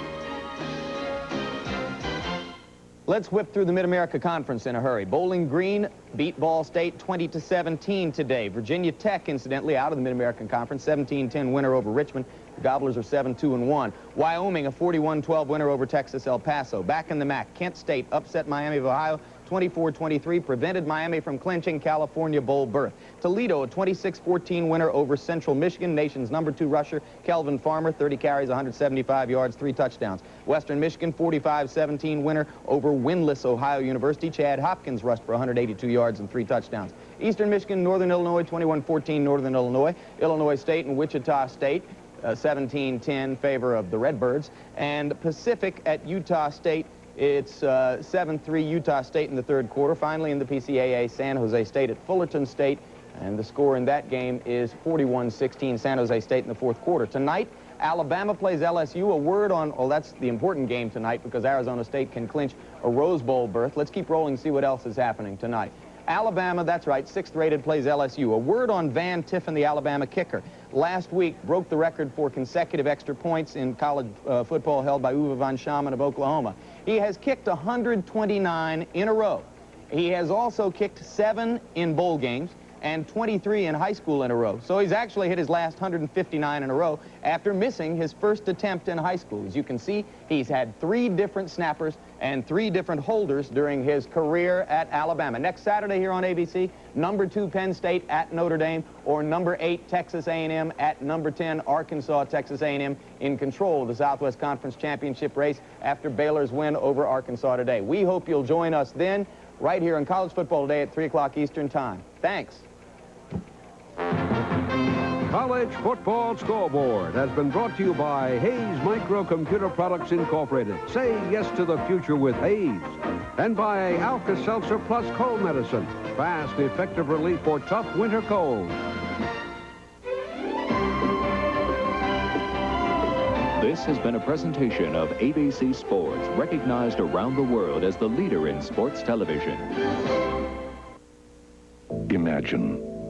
Imagine that if you can't read this, you won't make a good living. That if you don't understand this, you won't get a driver's license.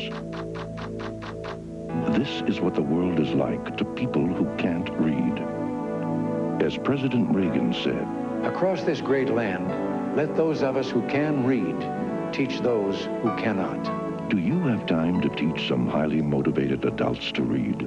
Call Plus.